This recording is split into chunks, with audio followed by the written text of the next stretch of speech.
Do, do, do, do.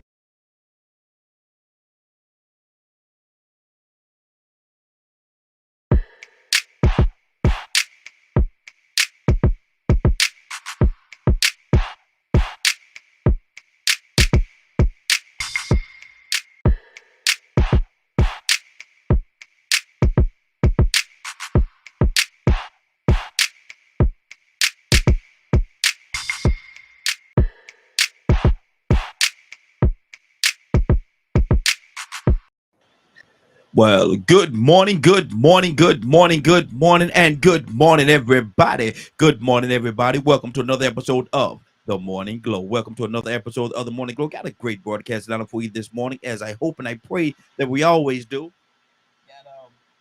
Got a few people coming through. I want to say, let me see, Daniel, good morning to you. And good morning, Princess Rose, good morning to you as well. Lovely. Great having you with us this morning. The phone lines are open 508-924-3521, 508-924-3521. Give us a call. We'd love to have your input. Captain Leonard, how was your weekend, brother? Blessed. Good deal.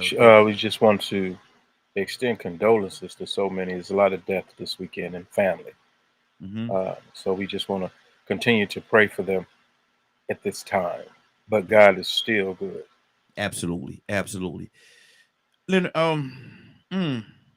that's a rough place to start right there, man. Because when you talk about death, um, one thing that's guaranteed in life, regardless of what you go through, how you go through it, one thing that's guaranteed, we all want to have that period at the end of this sentence called life. Um, and the grieving process and how people grieve. Good morning, Peanut. How people grieve, man. It's amazing, and people say a lot of time, and I heard people say it, have a I think I've heard you say it, there's a moment of grieving, there's a moment of that as well, but there have to be a cutoff point. Then is it is it fair to tell somebody how long they can grieve, because everybody grieves differently? I mean, I don't think you have to tell anybody anything. Mm-hmm. You grieve how long you want to. Mm-hmm.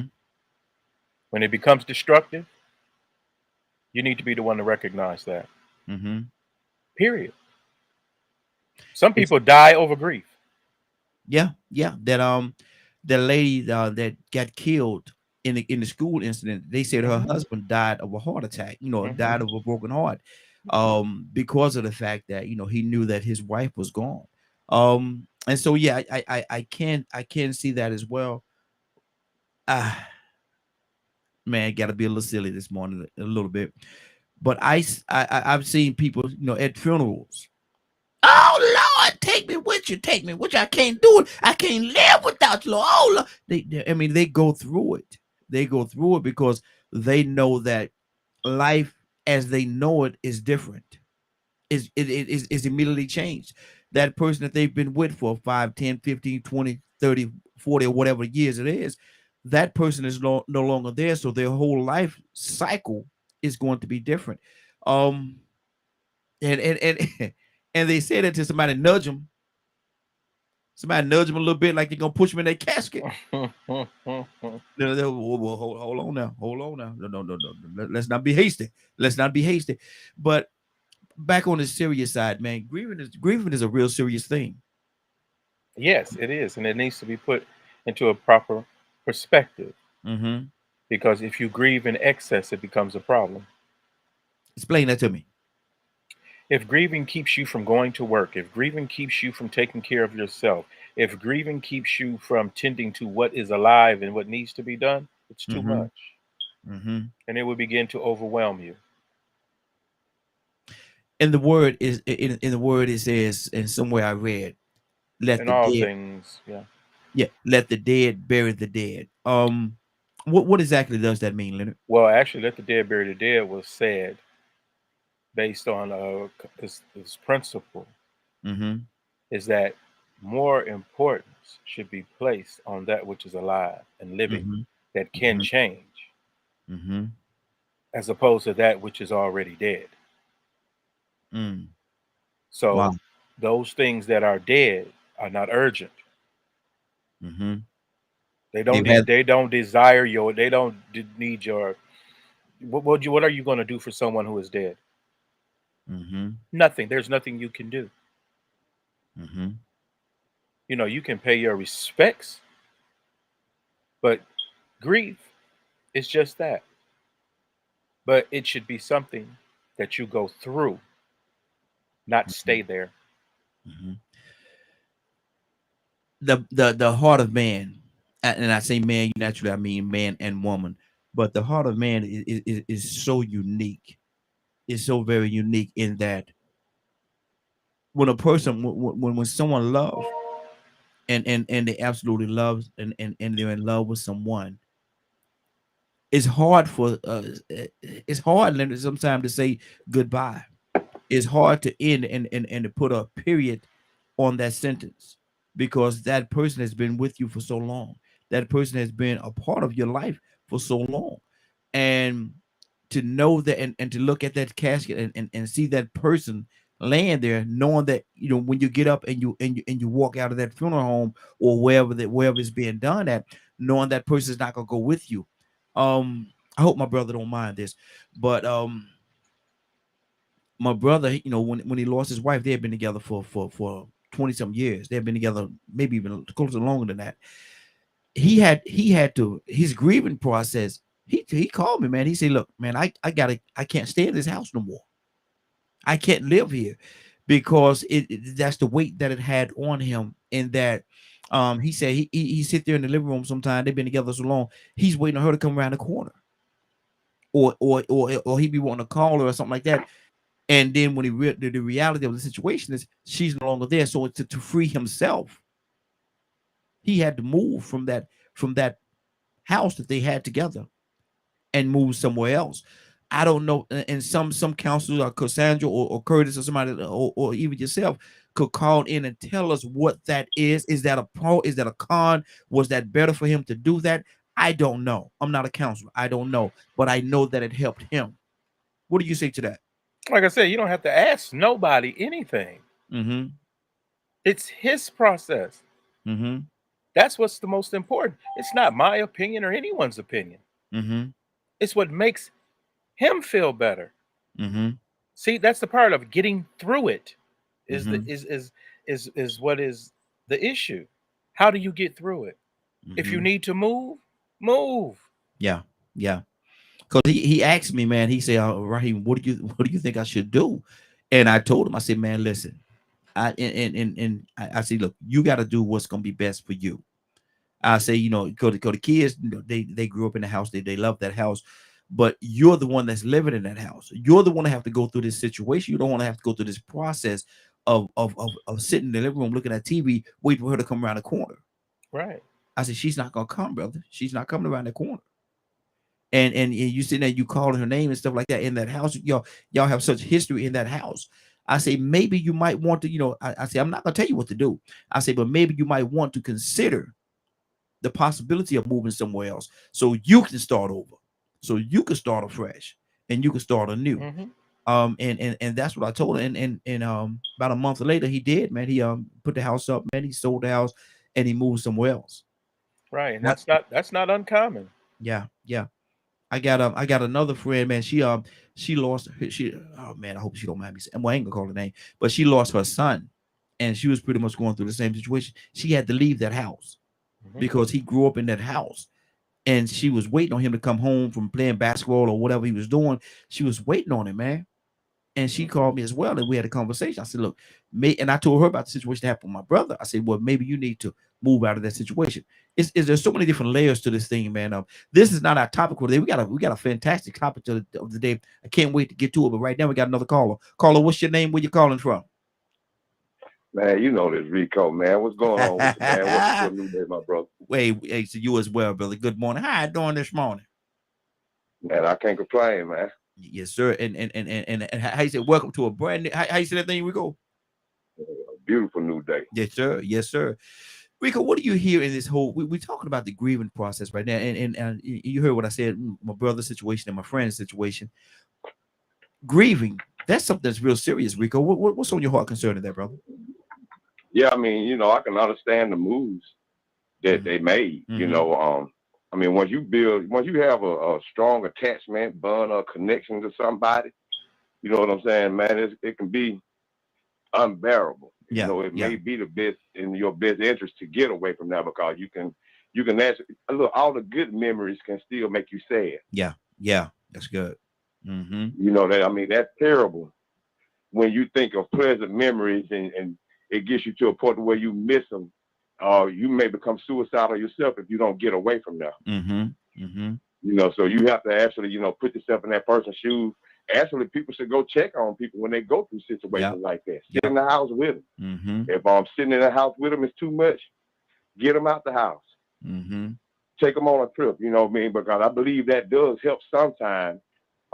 Getting used to being away from that home, and then after you do come home after being away and being so busy, not maybe having so many memories bombard you. Mm-hmm. Getting back into the world. But if that doesn't work, and it's still a problem, and it's hard for you to leave that house, yeah, you may need to go ahead and move. Mm-hmm.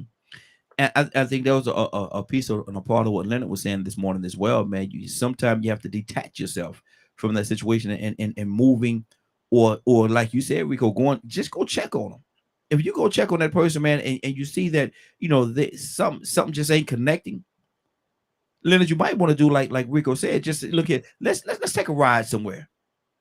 Let's free up the weekend. Let's take a ride somewhere. Let's just go. Let's just go. Let's just go. And that could be a source of healing or help for that person, Leonard. I mean, if that's something that person would want to do, Mm-hmm. it would. A lot of people Mm-hmm. take vacations after different things Mm-hmm. to relax or just be free for a moment. Mm-hmm. Like say, for instance, people who even graduate or maybe you retire Mm-hmm. and you just take a break. Mm-hmm. You just simply take a break.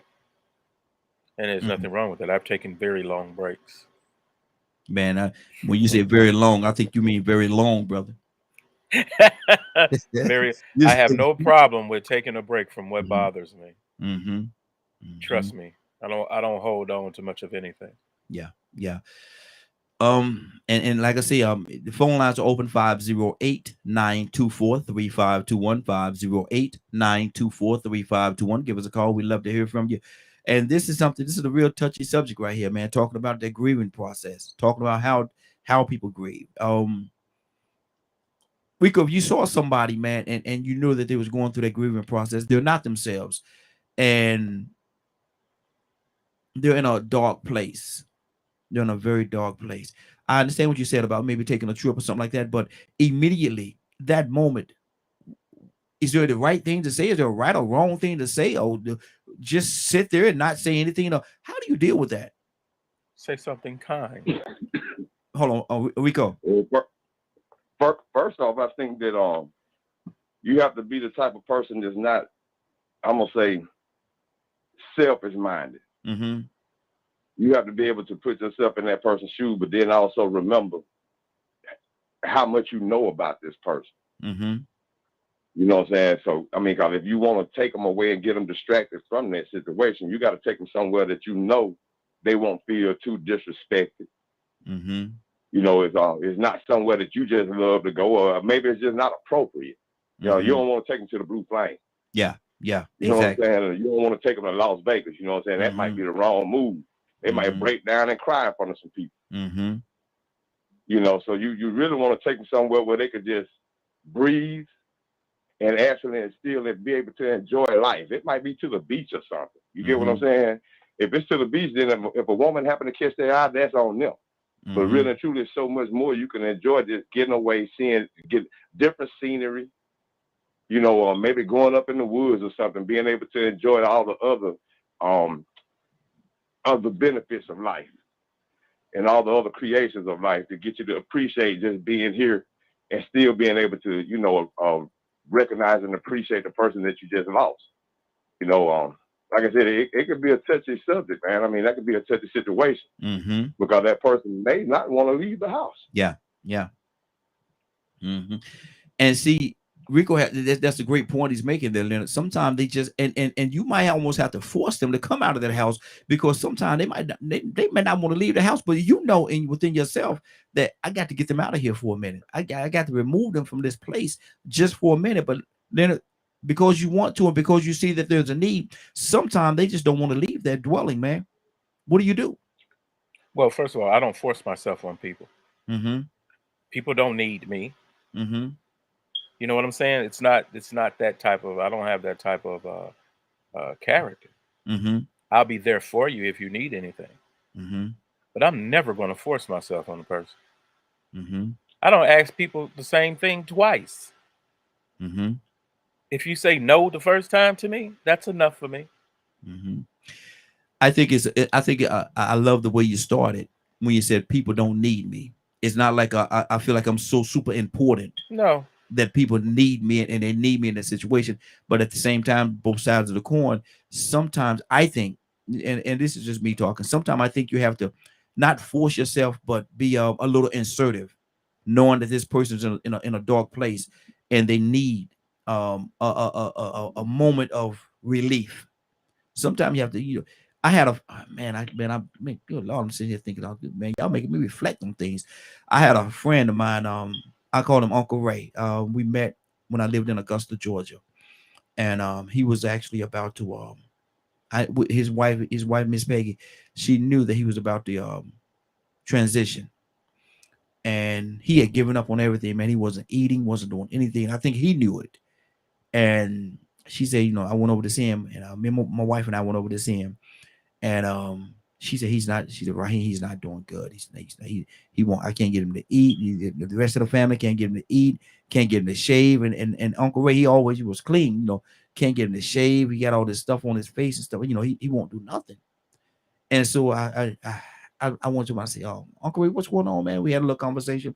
I said, "Man, I heard you're not eating, man." I said, "You need to eat something, man." And we talked, and I got him to eat a little something, and not a little something. Them what you call them? Them little drinks in a bottle, man. I don't know what to call. I can't remember what you call them now, but one of them meals in the bottle, whatever it's called. Ensure. Ensure. There you go. There you go. That's exactly what it was. Ensure. And I said, Uncle Ray, you need to shave, man. I said, what's going on with your face, man? I said, what's I said, you don't look like that, man. I said, can I shave you? He looked at me. I said, Uncle Ray, what's going on, man? I said, can I, he said, yeah. He said, I guess you can. And I shaved her and everything. When I left, she was so appreciative, man. But I got in the car, man, and my eyes started to sweat a little bit because I know Uncle Ray wasn't gonna be there too much longer. We used to go fishing at least twice a week. We used to go fishing together. And Leonard, you know how I feel about that fishing. Man, listen, man, that he wasn't my uncle, but he when we met, he became like Uncle Ray to me, and that's all I ever knew him. My daughters call him Uncle Ray. Mm-hmm. But like I said, and I tell that story to get back to her. She had a moment, man, where she would after because they've been together for so long, Mm-hmm. she wouldn't, she really would. She went to a state that almost like he was in, but she was still living. But she went Right. to a state that like he was in was, I didn't have that connection with her like I had with him. So I couldn't do anything. I just had to lean on the family to do the things that needed to be done. But she went through a period, man. I used to call and check on her all the time. She's doing better now. But Leonard, that's grieving, man. Yes, grief is a normal process. There's nothing unnatural about grief. Mm-hmm. Animals experience grief. Mm-hmm. Wow. Yeah. Yeah. Yeah. So, I That's true. mean, it's nothing unnormal about it. It's Mm-hmm. just that it must always be something you go through. Mm-hmm. Wow. Wow. Rico, what's on your heart, brother? I agree with you on that. It's not as much as forcing yourself, but showing concern. Mm-hmm. It's like animals can grieve, but if you really pay attention to animals, some of them console too. Mm-hmm. Yeah. Yeah. Even an animal can console, and they're Yeah. not Yeah. forcing themselves. That's true. So it's like it reminds me. You remember when Tiffany was telling you about how her mama used to take care, her grandmother used to take care of this old man in the neighborhood, and I was like, man, that's the same thing my grandmama did. She had Mm-hmm. quite a few people she did that for, Yep. Mine too. and Yep. she actually did it for my great grandmother's brother, her Mm-hmm. uncle. I mean, man, when I tell you I am blessed to have been around my great grandparents, and their siblings and stuff like that, man. I mean, I still got relatives now that's in their 90s, but we show concern and for them. You know what I'm saying? And so it's like that place that has to come from in the heart. It's the same place that we have to look out for the elderly in our community that we know that nobody pays attention to, and they refuse to go to a nursing home. But somebody needs to make sure they all right. So that's the way it is if you lose somebody. The same way an elder can tell you going through this grief, and they come and console you and rub on you and stuff, and then you rub them and they make you feel better. That's the same way human beings have to. We supposed to have that natural instinct. Exactly. And maybe that's what the problem in this country is, the fact that we're misconstruing concern and consoling people with intruding on them. When really and truly, that's when they need people to intrude. If any time somebody needs to be in your business, is when you down and out and at your bottom, at your worst. That's some of the times that you don't need to be alone. And some people would say, well, leave them alone. They need some time to themselves. No, you better check on these people. So, I mean, I think it has to come from the same place in the heart, because I think we have always been told that we're supposed to care for the elderly. Yeah. That's the reason why we care for our children, because sooner or later, the children don't have to take care of the elderly people. We're going to go back to that form of where we need nurturing. We need care. And so, for us to actually, as a species of humans, somewhat we have to say to ourselves, I can relate to what they're going through. This is not about me. Let me go around this corner and see if this man got something to eat. Because he's been around here, don't nobody check on him. And he been a widower for 2 years. Let me take him and get him a haircut. Man, that old man, when he picks himself up and you take him to get a haircut, man, he look pretty decent. Hey, you look pretty decent when you get your haircut, Mr. Such and Such. Mr. Buddy. Exactly. My grandmother's uncle, my great grandmother's brother, his name, we called him Uncle Bob. And all of us went and checked on Uncle Bob. Went and sat on the porch with him. I mean, got some of our education of where we came from, and heard about people that we never met from Uncle Bob. So I mean, yeah, man, it's just that I think if animals can grieve and animals can show concern, and can console people, we have to be able to get back to that and making that feeling normal about it. Exactly. Curtis, good morning. How you doing this morning, sir? What up? What's going on with you, Captain?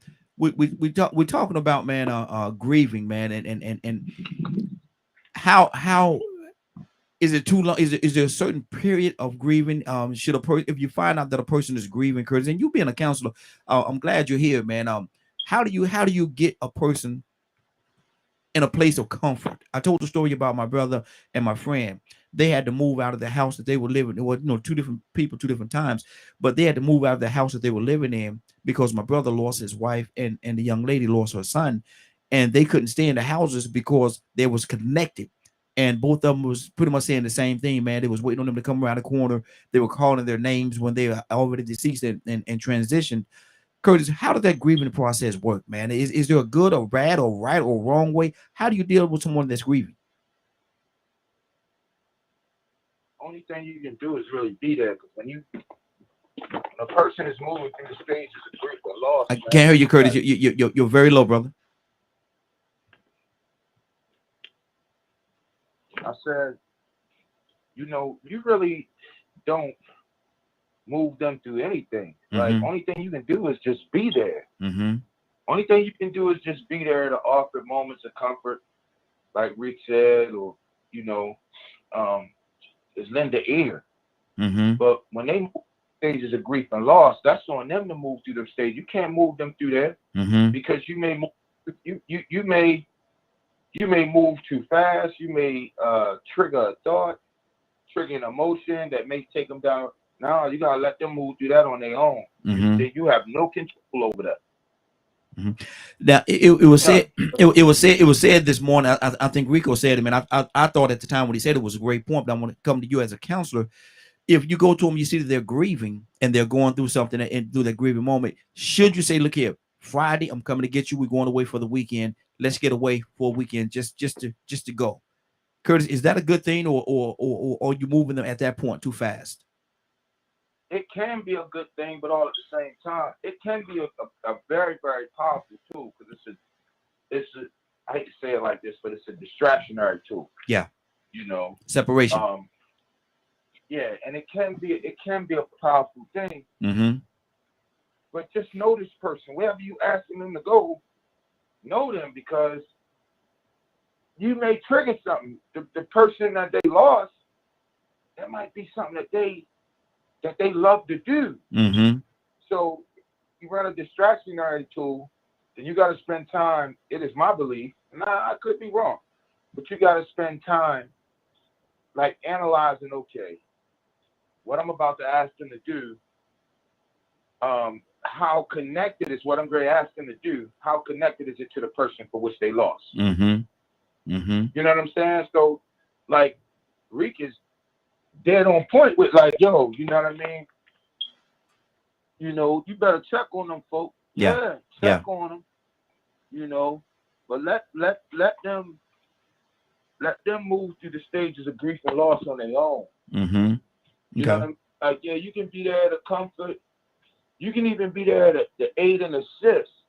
But the actual movements of grief and loss, the only way a person gonna move through that is they gotta move through that on their own. Because some people, like, you ever notice how like my ex who's a doctor, the way she deal with grief and loss and the way most people deal with grief and loss is totally different. Mm-hmm. A lot of it is because as a nurse and being a nurse who worked a lot in like rehabilitation centers for the elderly, she got to see death up close and personal. Wow. Right? Mm-hmm. So, like there's a certain level of desensitization. There's a certain level where a given person becomes desensitized. Mm-hmm. Mm-hmm. Resistance is just, a part of the life's experience. So, the way she would deal with it is totally different from the way somebody who, for example, might work at a warehouse. Yeah. Yeah. You got to be able to perceive that and know what's going on with it. Good deal. Leonard, what's on your heart, brother? Nothing at all. Mm-hmm. So your heart is empty. No, I just, I'm hey, I'm just listening to Kurt. Yeah, okay, I got you. Man, it's a lot of things, man. Like I said, it's a lot of different levels on the scene, and like go back to where we started, man. Everybody grieve differently. Everybody have the time that people grieve is different. Some people could I wonder about this, but some people could just get over it just like that and move on. And see, I wonder about that. Of a person that get over that grieving period that quickly and that fast. I use our good times for an example. The way that Florida grieved when James passed. And I hate to use a movie, but this is something everybody knows. I'm sure everybody's seen this episode. That's what she said, that D. Well, it wasn't D that she was saying, but she was just working and working and working and working. Things was going on, and she just kept moving because and her kids, Michael, JJ, and Thelma, was really wondering, what's wrong with Mama? Why Mama's not grieving? Why Mama's, what's going on with Mama? Well, Mama had to deal with it the way Mama had to deal with it because Mama knew she had to keep going because the family needed her. Mama had to keep going. Mama had to keep it moving, if you will, until that point in time happened, and then Mama had to deal with the fact that she had lost her husband. It came out, and we got Cassandra with this is one I want to go to her as well. But when she took that plate, that dish or whatever that was, and she slammed it on the floor, that was just a perfect depiction. And Curtis can say this from an acting standpoint, that was her frustration that happened at that moment. Cassandra, good morning. How you doing this morning? Good morning. Cassandra, we're talking about grieving. and how people grieve? And is there a certain time, a point that people have to grieve, or how does one get past it? Because Cassandra, if you're not careful, that thing will latch on to you and hold you for a long time. Cassandra, what do you say to that? And speak about how Florida did it with her process. Uh, I'm not that familiar with remembering how Florida dealt with it. You remember when And James? I just Remember the episode when James Mhm. passed? Remember the episode when James Yeah. passed, and they was having a party and stuff, Mhm. and all the kids was wondering why Mama's not crying, why she's not crying, why she's not going through this, and different things, and but she Mhm. was dealing with the way that she had to deal with the way she felt. She had to deal with it. Rather, she was actually dealing with it at all is a question. But when it broke on her and she slammed that plate on that floor, that was the frustration coming out when the reality really hit her. But go ahead, Cassandra. Mhm. But go ahead. Yeah. It's weird that we're talking about this because I just dealt with this yesterday, last night actually, with a family member, Wow. and they, we had a loss last year, of my nephew, Mm-hmm. and the way, and what she said to me was the way she's crying like constantly, like now it's like setting in, because at first she was going, doing news interviews, doing all of this stuff, and all of these people were around, the news reporters and all Mm-hmm. this stuff. So when you're in that stage, you're able to like suppress, and just running on adrenaline or whatever you want to call it. And but now things have slowed down, and I think the reality that he's gone, he ain't coming back. The Mm-hmm. way that he was killed, and that's what she said last night. It's the fact that someone took his life. Well, somebody that should have protected him, the Mm-hmm. police, took Mm-hmm. his life. So now all of this is dropping on her. And I said, listen, I totally get it. Now you're having to deal with the reality of it, Yes. but you cannot spend every day crying. And Mm-hmm. that's what she's literally doing right now. Mm. You need to get a therapist that you can see on a daily or weekly basis, Mm-hmm. whatever is going to help you get through this. But that crying every day like that is not, it's not good for her because of her health issues.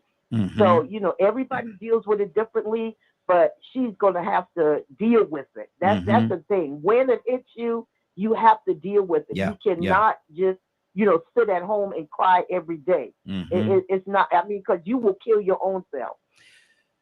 It's I'm a, just saying. it's almost like Cassandra, and help me because you've been a counselor, you know about this. Excuse me, much better than I do.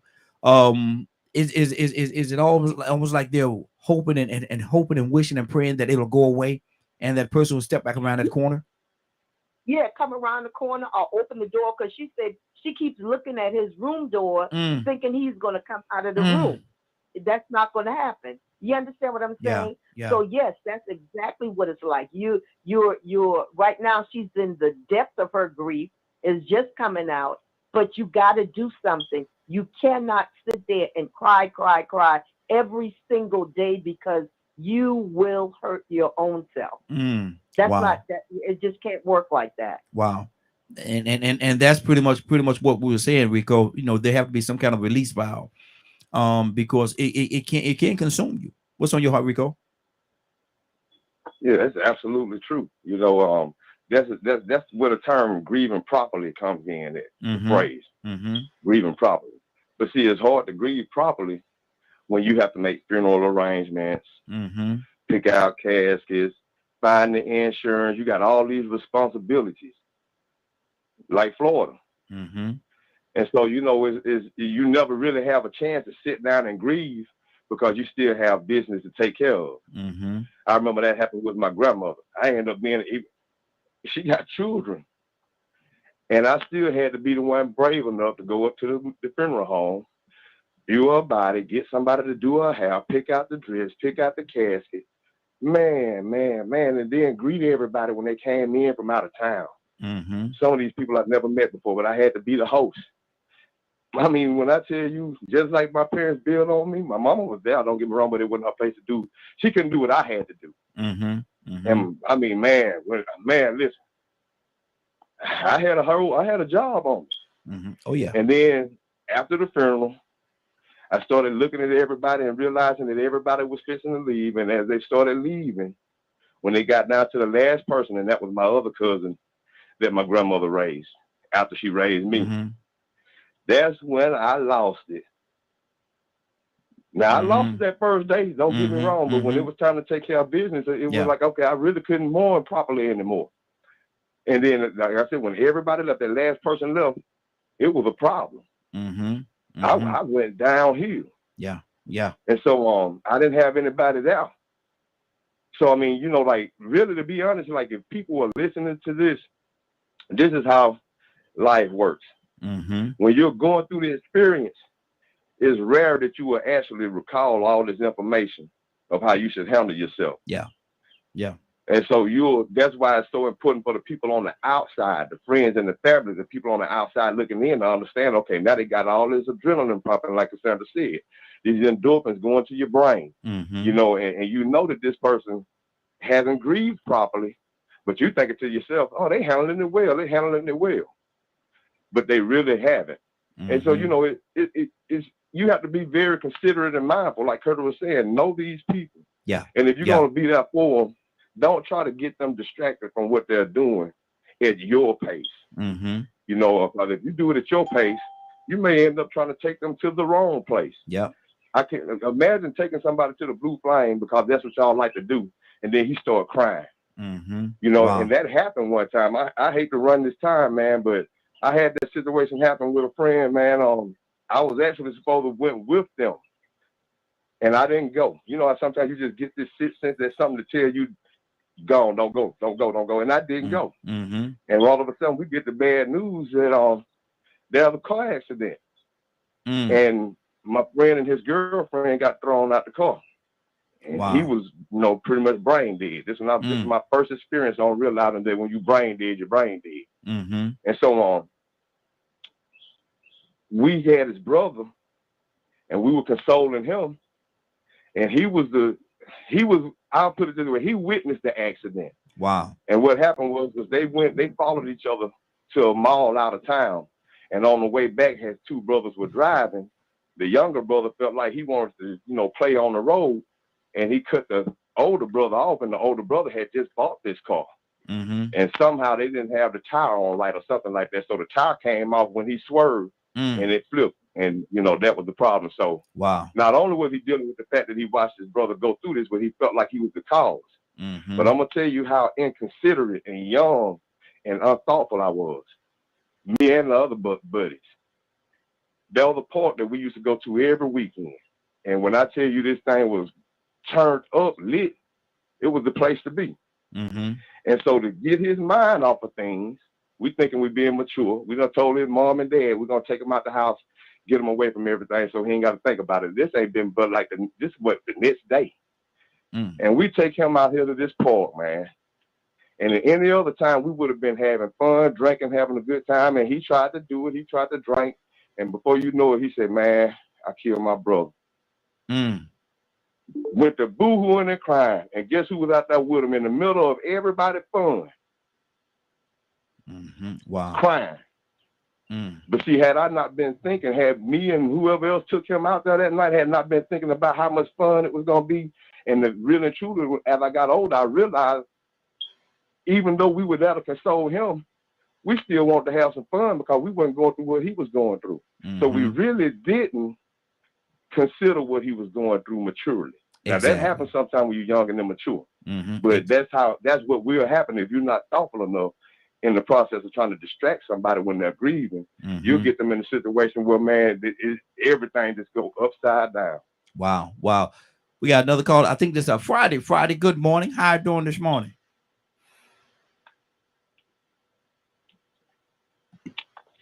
Friday, is that you or VP? Hello. Okay, we may have just lost him. I think we just lost him. Hopefully they'll call back in. Charles, you can't get to the phone right now? I think Charles said he's just listening right now. Yeah, right. Give me a minute, man. Okay, good deal. Leonard, talk to me, brother. What you want me to talk to you about, Raheem? Well, pretty much what we're talking about right now. Pretty much the same thing. Pretty much the same thing. But see, and that's important what Rico was just saying, man. You have to be mindful of where you're taking this person to, because that environment that Rico said, they were younger at that time. Certainly I know that knowing Rico, it will be different. It will be a different place that he would take a person to in that situation. But at the age that they were at that time, they just wanted to turn up and have a good time. They thought it was the best thing for him to do at that moment. But then reality came in and set in, and to hear him say, "I killed my brother," in that environment, man, it sucks the life out of that whole experience. Now you got something you got to deal with. So and I see all that to say this, it's very important that you, like it's been stated over and over again, you know the person, know the connection that they had, and take them to a place that makes sense. Leonard, your turn. Well, I mean, man, it's just that's why I never would impose myself on anyone. Period. I don't want people imposing themselves on me. If I tell you no, I mean it. I'm not a person to go back and forth. You know how some people, hey man, let's do this. Come on, man. Come on. No. Maybe I don't want to go nowhere. Yeah. You want to go somewhere. I don't. You know what I'm saying? So, I mean, whatever people choose to do or however they choose to do, there's going to be consequences. Hopefully they'll be good, but if not, sometimes they'll be bad. I don't take a lot of things that way. I am not guilty of everyone else's issues. I look at people as individuals. And like Miss Cassandra said before, I let people know that I'm there to support them if they need my help. Whenever they need it, for whatever they may need it for. Like say, for instance, common custom with a lot of African Americans is to bring food and things, for instance. Yeah, that's where I was about to go. Absolutely. Or like say, for instance, on like calling to check on people. Like say, for instance, my mother died 3 years ago. I still want to call her every day at 12 o'clock. Because I used to always talk to her at 12 o'clock. I used to tell her there's no reason for you to still be asleep after 12 o'clock. That was our thing. Yeah. But that doesn't change the fact that, yes, I miss her. But it's not going to keep me from living. I'm not going to try to act as if I killed her or anything else. It was a normal transition. And she wouldn't want me to be depressed or do things to hurt myself or lessen how much I enjoy my life. That's good. I don't know. Good. I mean, I don't know anybody that, think about it, who wants you to be miserable because they're dead? Well, there are some people, they just have different points of view and different perspectives. So those things that are healthy are just that, they're healthy. Unhealthy things have symptoms. And those symptoms of a person going above and beyond in the grief process should be addressed. Some people have to go to profession. They have now, if you notice, one of the big things about mortuaries and things like that, they have grief counseling included in their packages a lot to help families get through. This is why they have such a demeanor. People who run mortuaries and things of that, or funeral businesses, is that they always be there for the family. They cater towards the family in those arrangements because of that time. And they pay the respects to the family that way by being kind and considerate to their needs at this point. True grieving and things like that really happens down the road. It may take some people a year, 2, 3, 4, you never know. And then there are some people in some cultures that dedicate 7 days to it. And then after that, you go back to living. That's a long time, Leonard. When you're talking about and this is just me from outside looking in, but I think that's a long time to grieve. But again, how can you tell a person how to grieve? Everybody grieves exactly, different. And it's okay long as it does not interfere with your living. Let me go to a VP. Good morning or Friday. Who I have, VP or Friday? Good morning. Good morning. There you go. I'm trying to figure out these same dangle AirPods. Be hanging up and muting and all types of stuff. Yeah, look, I saw you hang up on me a few minutes ago, but we talking about the grieving process and how a person grieves.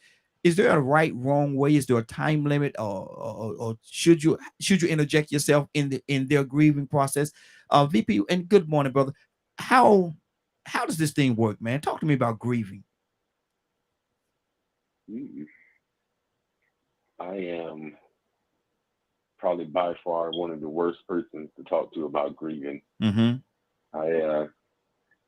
don't think I don't compartmentalize it and like to make it go away. It's just I accept it much faster than a lot of people around me. So I've always VP, let me ask you a question. Just allowed. Let me ask you. Is that a protection mechanism in you that you do it that way, and because a lot of times and you don't, you deal with this part the way you want to, but sometimes it's a protection mechanism that when people don't deal with it like that, they say, well, it'll go away, or I just don't want to deal with it. I don't want to have to handle it. I don't want to have to be faced with the reality of the situation.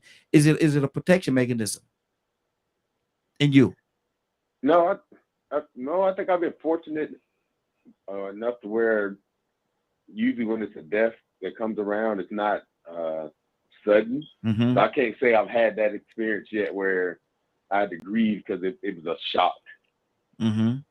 Like when my auntie died a year ago, but her health was already failing, so I was already preparing myself for something like that. Or my grandma, when she died, I had already prepared myself, and watching everybody else grieve was a little difficult because I guess I'm being around everyone, I kind of looked insensitive because I wasn't grieving at the same time.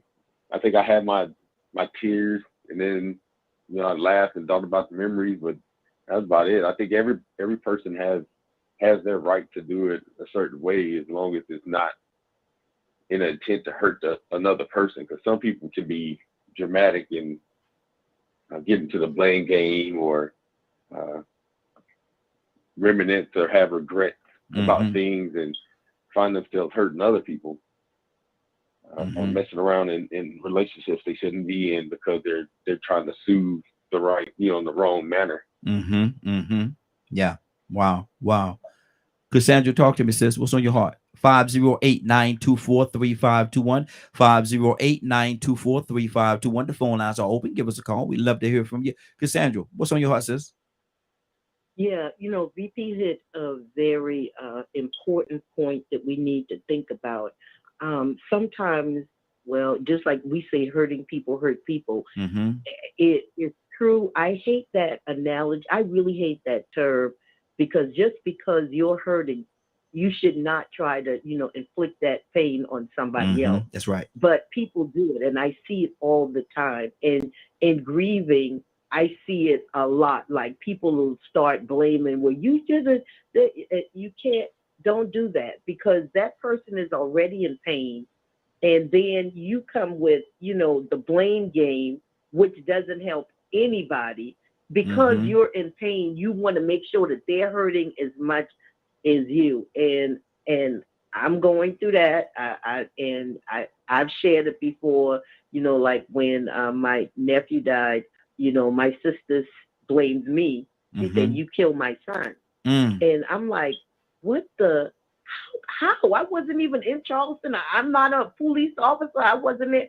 And she said that I told him to go to this particular hospital, which I didn't. And it hurt me so bad till, literally I was falling apart. I was like, wait a minute, you got to get a grip because she's in pain right now and she's trying to throw it off on you. So, we can't do that to people though.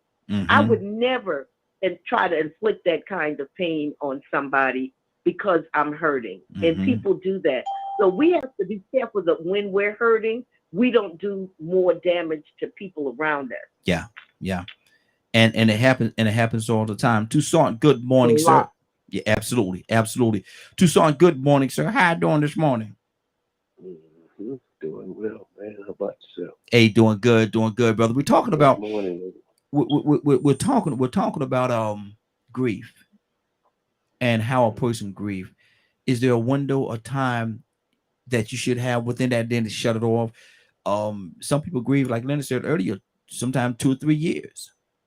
How do you deal with a person when they're going through their grieving process? How does this whole thing work, Tucson? What's on your heart about grief and grieving? It's no book on it. Mm-hmm. It's no book on it. I Mm-hmm. mean, it's just like there's different people all over the world. You can't tell me. I think it may be 11, 12 years. I guess I don't know. Mm-hmm. I didn't keep count. Where, for instance, when my dad passed, Mm-hmm. depends on how the conversation goes. There I go again. Yeah. Yeah. Don't you tell me nothing. Mm-hmm. Don't you tell me that by now I should have got over it. I wish you would. Mm-hmm. See how my tone has changed. Yeah. Just the thought about Mm-hmm. somebody had telling me about my father Mm-hmm. or my mother to suggest that I should be over that by now. I wish you would. Mm-hmm. It Who are you? won't be good for him, huh? No, I mean, and it's not that I'm going to go off or something like that, but there's a certain way that I'm handling that. Mm-hmm. I place myself somewhere not to be um, altered. I guess what I want to say. Mm-hmm. You can't change my thought pattern because Mm-hmm. that's my place of Yeah. comfort. Now you try to bring me out of that, we don't have a problem. Mm-hmm. And everybody's different. Some people may think at a certain time they may be happy as they can be, and then something happens that reminds them of that relative, and it's just bust out in tears. Mm-hmm. Wow. Wow. And you, or not saying you, Yeah. Yeah. a person Mm-hmm. will say, "Why you still?" I wish you would. Mm-hmm. Mm-hmm. Leave them alone Mm-hmm. because you say, "Well, you shouldn't cry." You what? Who are you? Mm-hmm. So all of a sudden, you know the mindset of that person. No, you don't. Oh, I understand. No, you don't. Mm-hmm. The worst thing you could ask a person that has immediately lost a loved one is how they doing. Yeah. How you think they doing. Mm-hmm. You'll never find out till you in that similar shoe. And you Exactly. won't handle it the same either. So Mm-hmm. there's Mm-hmm. no book on it. Exactly. We have another caller from the 717 area code 717. What's your name? Where you calling from?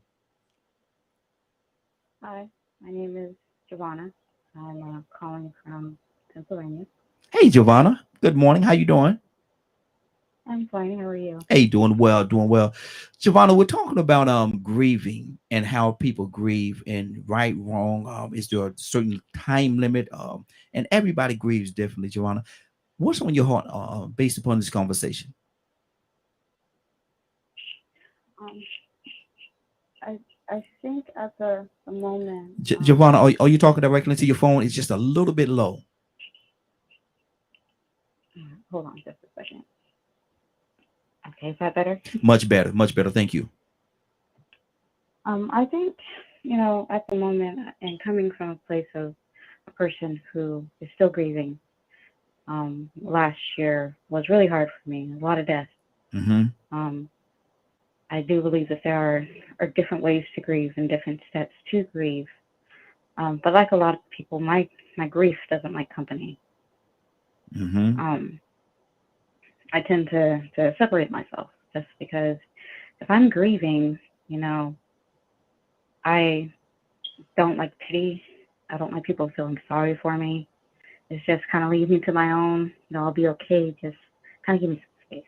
Mm-hmm. And a lot of people who are watching others grieve, there are some people that don't allow those to have that space to grieve. Mm-hmm. So I think it can be very subjective. but at the same time, it depends on the person. It does. It really does. Curtis, what are you hearing now? Because again, everybody grieve differently, man. Everybody got a different process that they go through in regards to grieving. Curtis, what's on your heart? Well, everybody keep taking me to the 5 stages: anger, denial,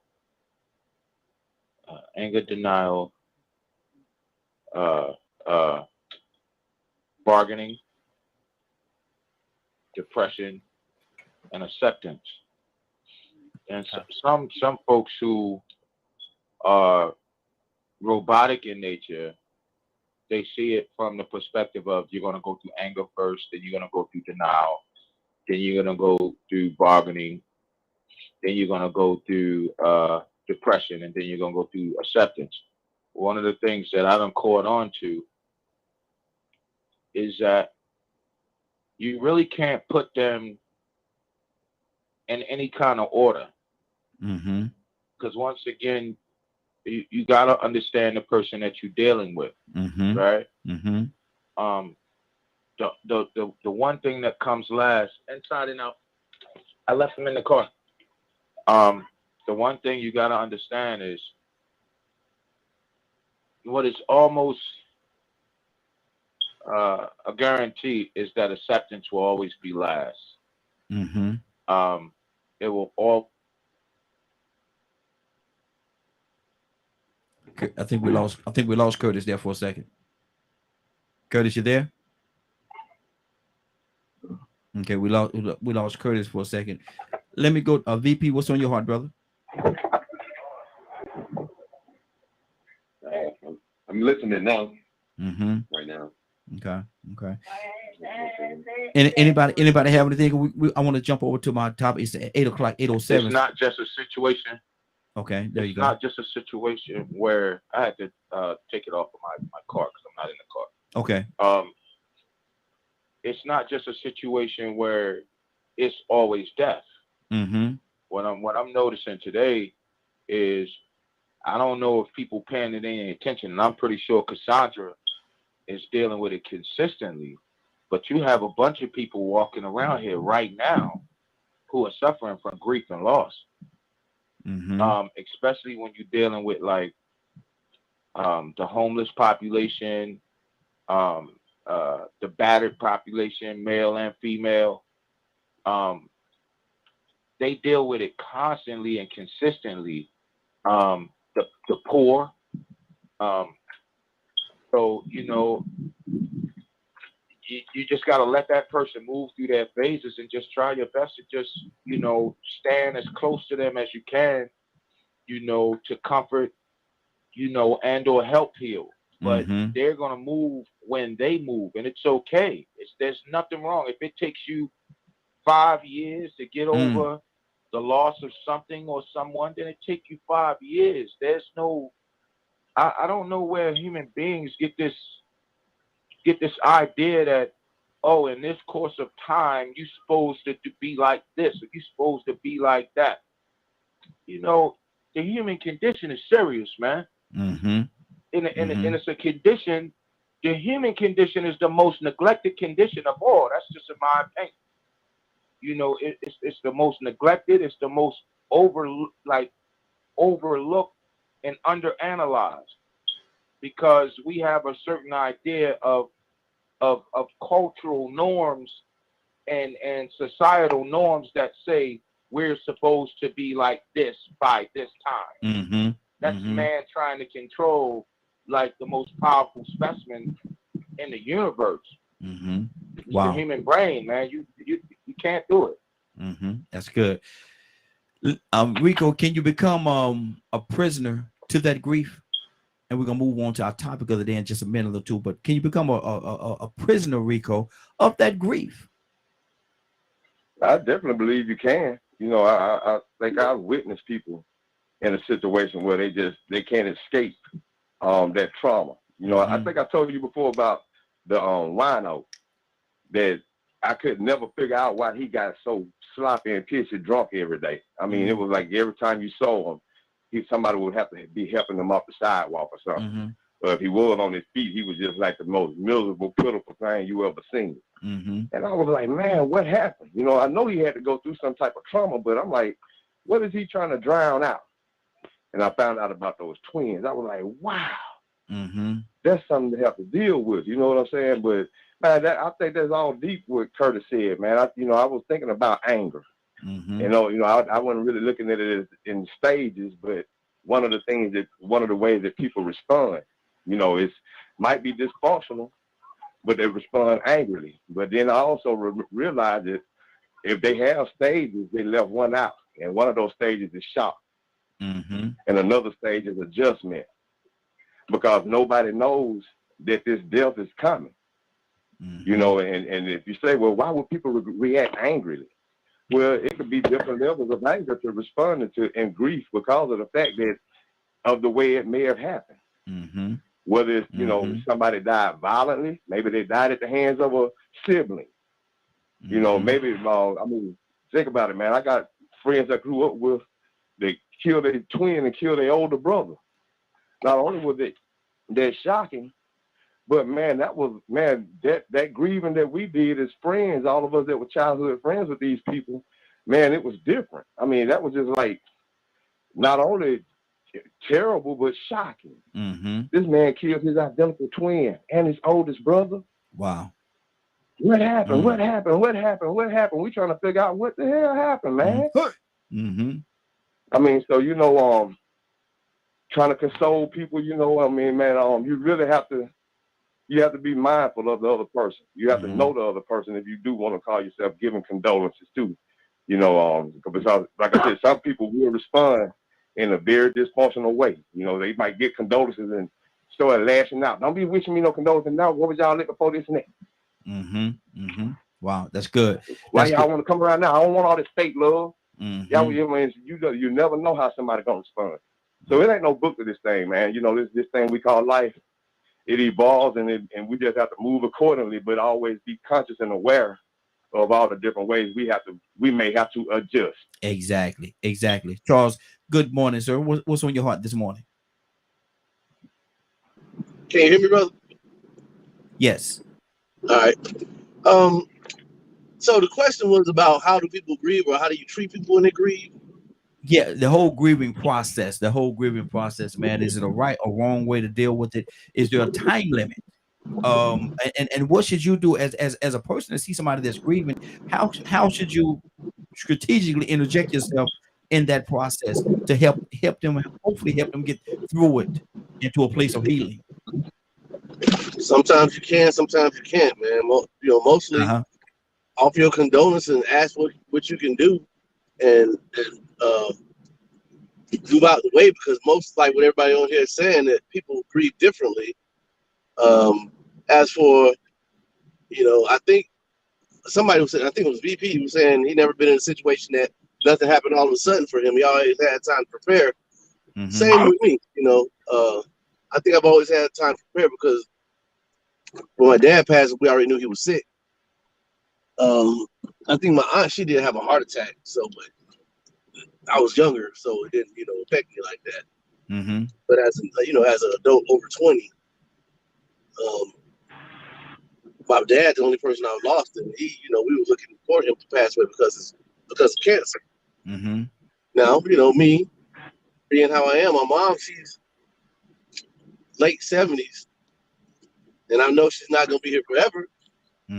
So I'll be hurt because she will pass away soon. 20 years, let's say 20 years from now, that's still 100 years old. But once you get, like, to me, in those certain ages, surprise shouldn't be there. Somebody passed away at 99. Oh my God! I mean, 99 years old. We're looking for that. And as for time limits, it shouldn't be a time limit for that person to grieve. But if a person is grieving, if you're around, and this is how people are made, I think this is how I'm made. If somebody passed away 5 years ago, and every time I come around you for 5 years, that's all you got to talk about, then I have to remove myself from that. It might be selfish, but for my mental being, you know, my Peace of mental mind. well-being.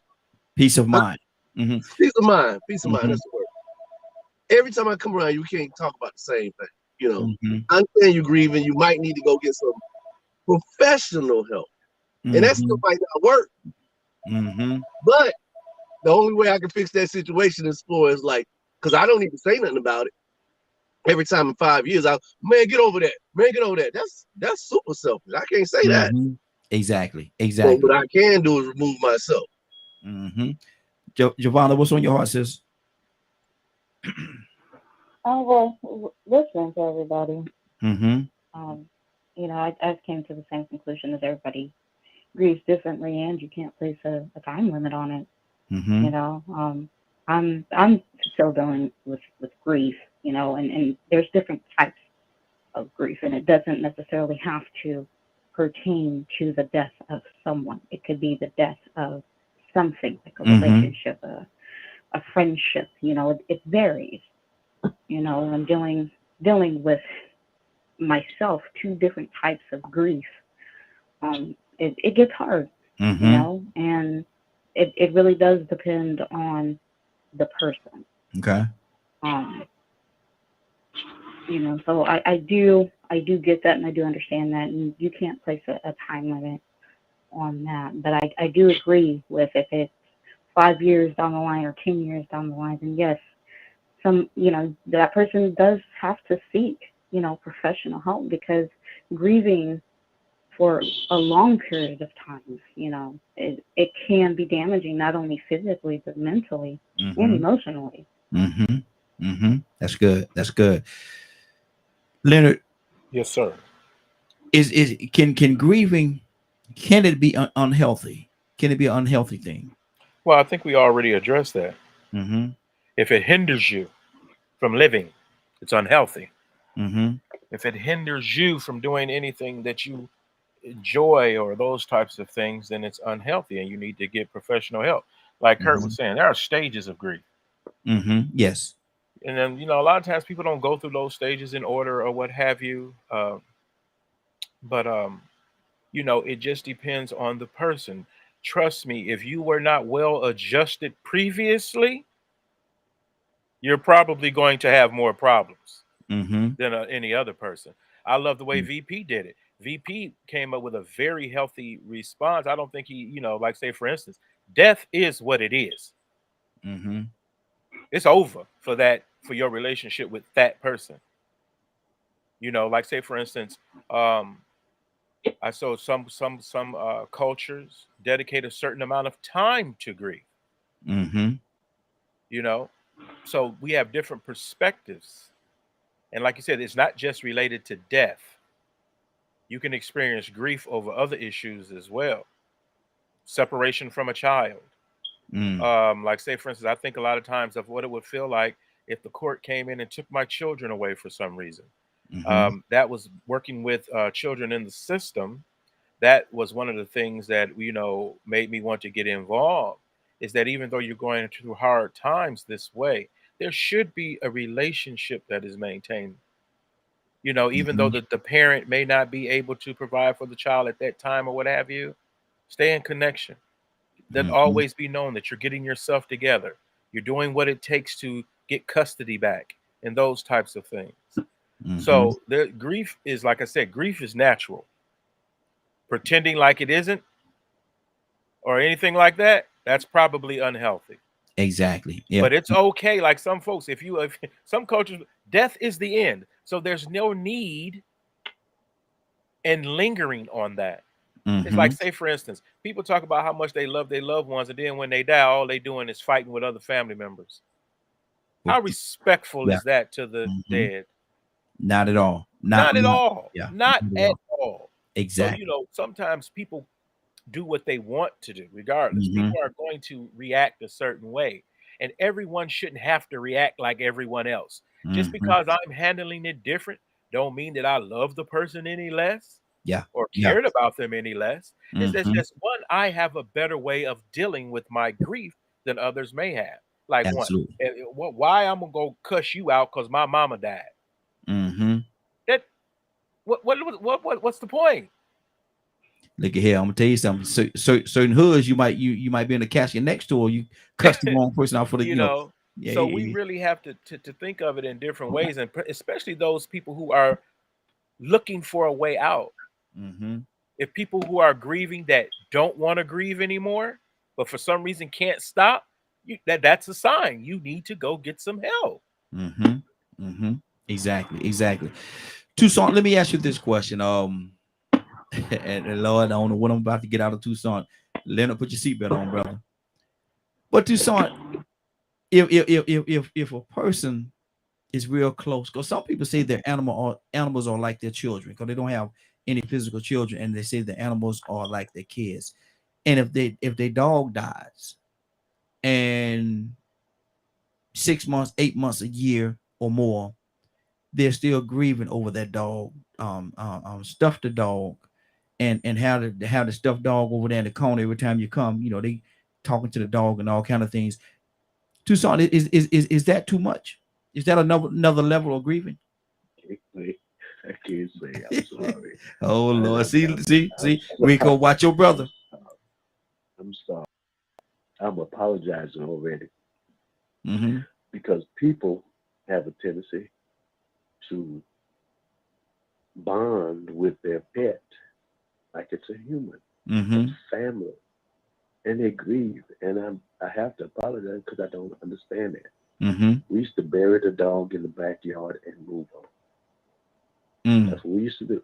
Dog, cat, animals, parrot, whatever you had as a pet. It wasn't like a human. These days, people bond with them and they cry and they have a full-fledged funeral. And they get the casket and they get the whole 9 yards for the dog. So I'm apologizing because I don't get that attached to a pet, but some people do. So I can't say. Yeah. I really can't. I have to be compassionate enough to say I can't say that that's the wrong thing to do. I just don't understand it because it's a human, and I can understand. But people now, I wish you would kick a dog. You don't see how much time you're gonna get. Yes, sir. Yeah, you better believe it. You better not kick him. As a matter of fact, if you starve, if you don't take care of an animal, a horse, keep your eyes on the road, Charles. And you starve them, they're gonna come get you. Promise you. I wanted to say something before my time went out. We have just experienced 2.5 or more years of grief to the extreme. Even in some families that have lost multiple members within a span of a few days. Now, that's a different type of grief when you have to bury mama, daddy, sister, brother, and anybody else that was around them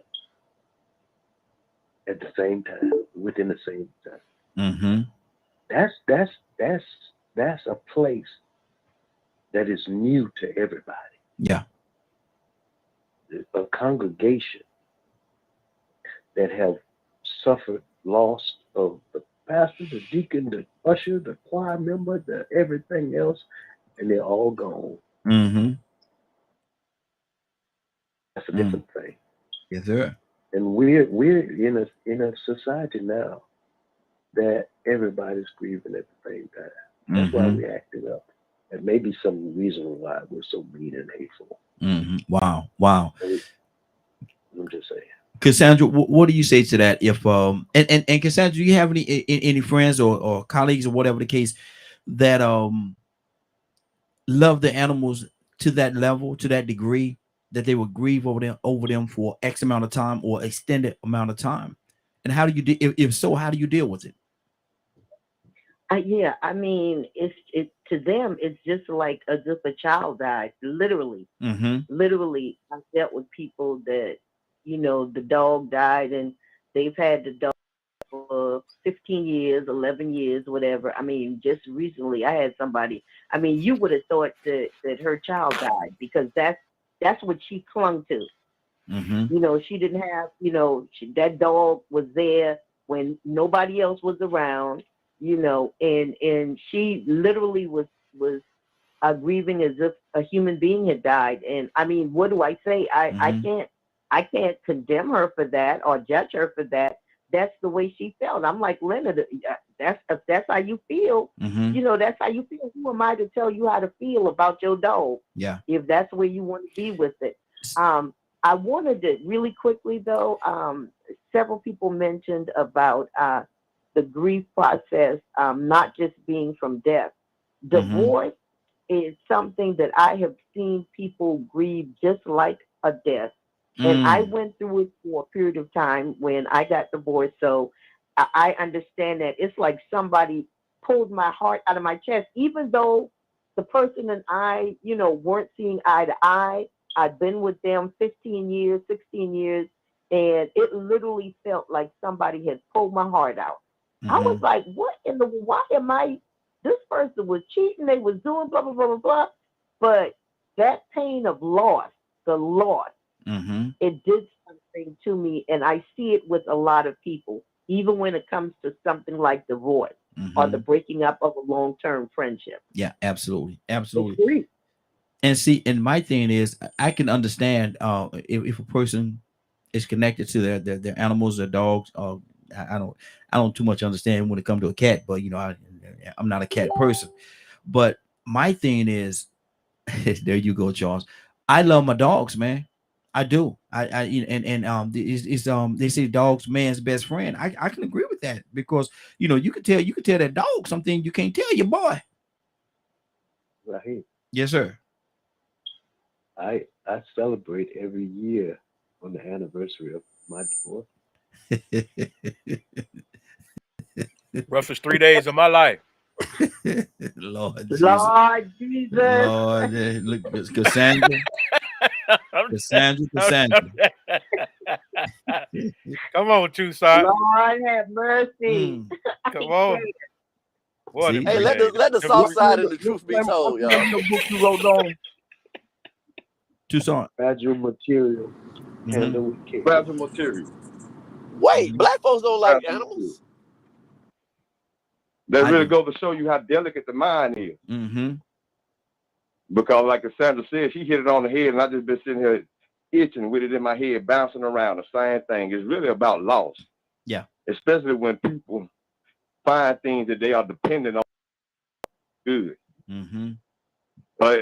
Motivation. Sometimes you mourn people that you lost. You still grieve them because they still entertained you. Maybe they gave you some type of intrigue. You wanted to know, what was going on with them. You used to hearing what was going on with them. Every time you turn around, they're doing something. Then you're gonna miss them because they always kept you entertained if they didn't do anything else. So that's why we grieve our entertainers. Yeah. That make us feel good. Some people grieve it out. If don't nobody love me, Cujo loves me. They even let them lick them in the mouth. Because if don't nobody love me, Cujo love me. So it's hard for some of us to understand that. But what I'm realizing more of is that a lot of trauma comes with grief. Yeah. And so when you think about trauma and how delicate the mind is and where a person can go, listen, people jump off buildings in Las Vegas when they lose so much money or when the stock market crash. We got a big issue with suicide now. People are losing themselves because they are losing a grip on reality. And they're not happy anymore. But I'm thinking about how, when you suffer those losses, man, sometimes people lose a grip on reality and don't understand that don't nothing live forever. So, man, some situation, that's why I like what Charles said, man, because when it gets to a point where somebody's in their 90s, 80s, you can say to yourself, I already know they don't live a full life. I'm not wishing death on them, but I have to be prepared that they are up in age and it's going to get to a point where I'm going to lose them soon. They might still outlive me. But according to logic, you're only going to be able to live till you get so old and then you ain't going to be, you're going to have to leave here one day. Yeah. So in some cases you can be expected or prepared, but it's the instances where it's not expected. The instances where you're just completely caught off guard. And I think about that shock, how traumatizing it could be. Even when somebody is breaking up with you, the marriage, you got married and you didn't think you was getting married to get divorced, but now all of a sudden you're going through the shock and trauma of going through a divorce and everything that comes with that. Yep, exactly. This ain't what you had plans on. And you get traumatized. So some people, they adapt and they cope differently. They find different coping mechanisms. I know somebody that relapsed and got back on crack. Good Lord. Wow. So I mean, the mind is delicate, man. The brain is delicate, and we have to be mindful of that, and also realize that sometimes we do forget that nobody lives forever. So you should be prepared. Like what y'all was saying, to a certain extent, you do have to expect that death is going to come. You just don't know when it's going to come. But be mindful of the people that catch it unexpectedly when they're 4 or 5 year olds get shot up in schools or something. You get what I'm saying? Absolutely. Or when somebody goes to church to pray. You get what I'm saying? And they leave here that way. You have to still be mindful of how traumatizing and shocking some of these things happen, even if it's somebody jumping off a building because they lost their money in Vegas. Loss of things that made you feel good. And I hate to say it, but sometimes with some people, it's material things that they lose. Good deal. Good deal. We're gonna actually, anybody else have anything they want to say on this topic before we move on? Go ahead, Charles. About the dog, man, or animals. When people lose animals, because like y'all saying, is that people get attached to an animal like a human. You see them every day for, let's say, I know you don't like cats, but let's say you were on a cat for years. Cats can get 20 years old. They're gonna miss that cat. I don't know about stuffing the cat and putting the cat on the counter and talking to it every day on the counter. I don't know about all that. But I've met guys who stuffed their hunting dogs, because that's who they were with every day. They were avid hunters. They stuffed their hunting dogs and put it in a place in the house. They didn't talk to the dog, but they kept it in that way. I've seen people keep animals in urns.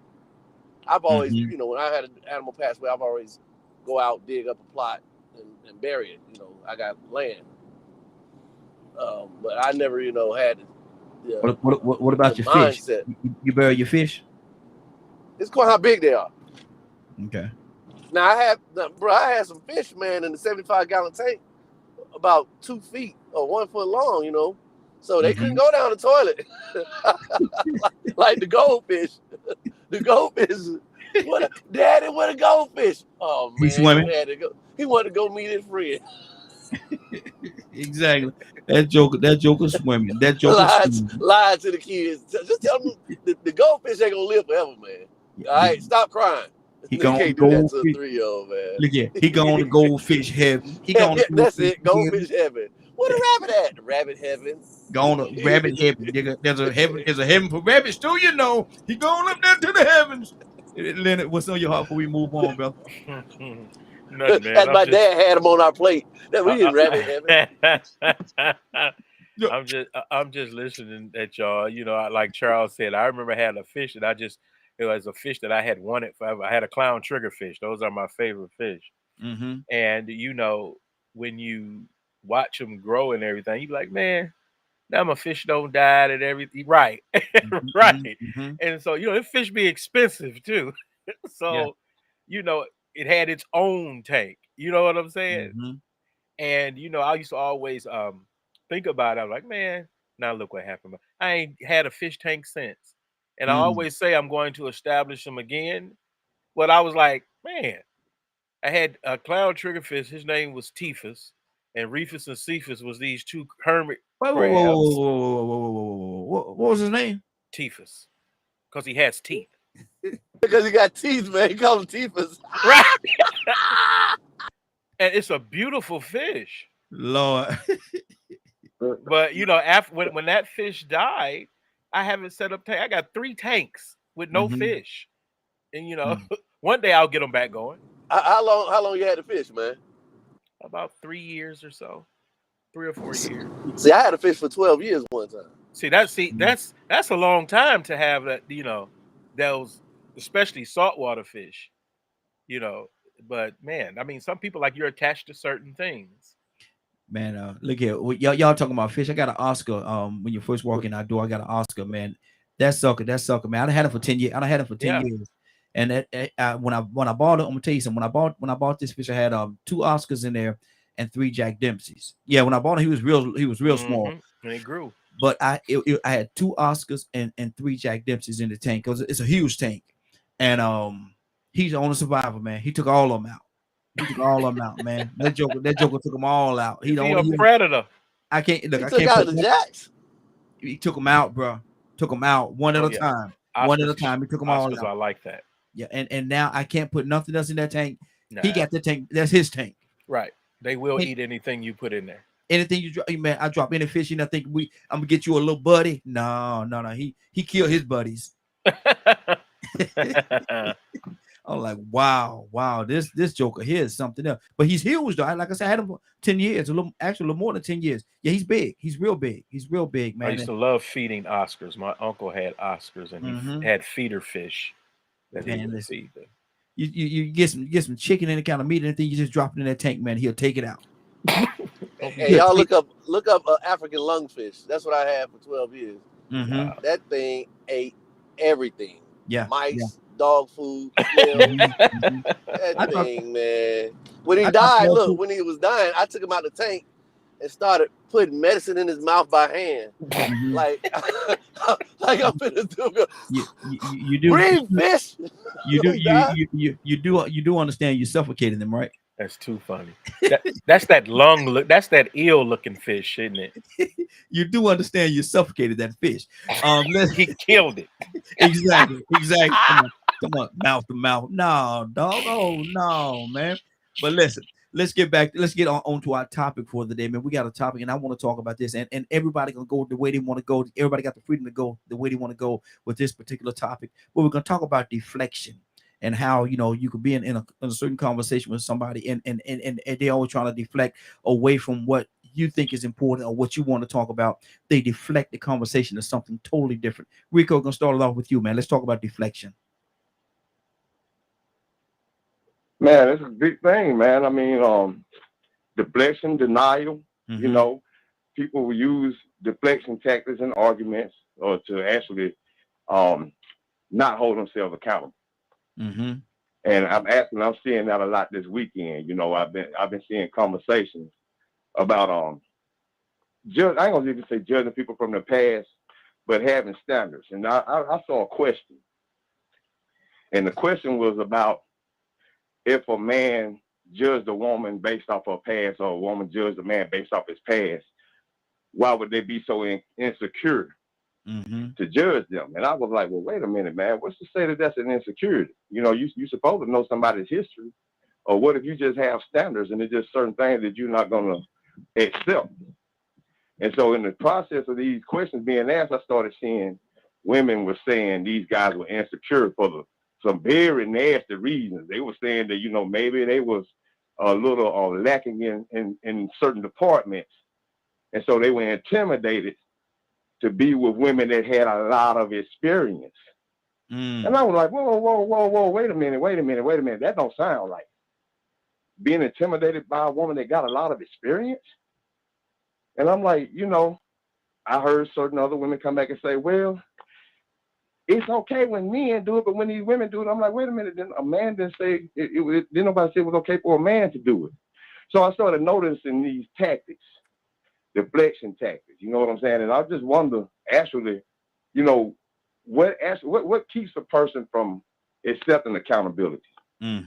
What makes a person want to force you to accept maybe their flaws and ignore their flaws? It's almost like they want you to ignore the truth just so they can feel better, and then they'll deflect this and flip it back on you somehow without addressing the issue. Because I think really and truly that's what's going on in society.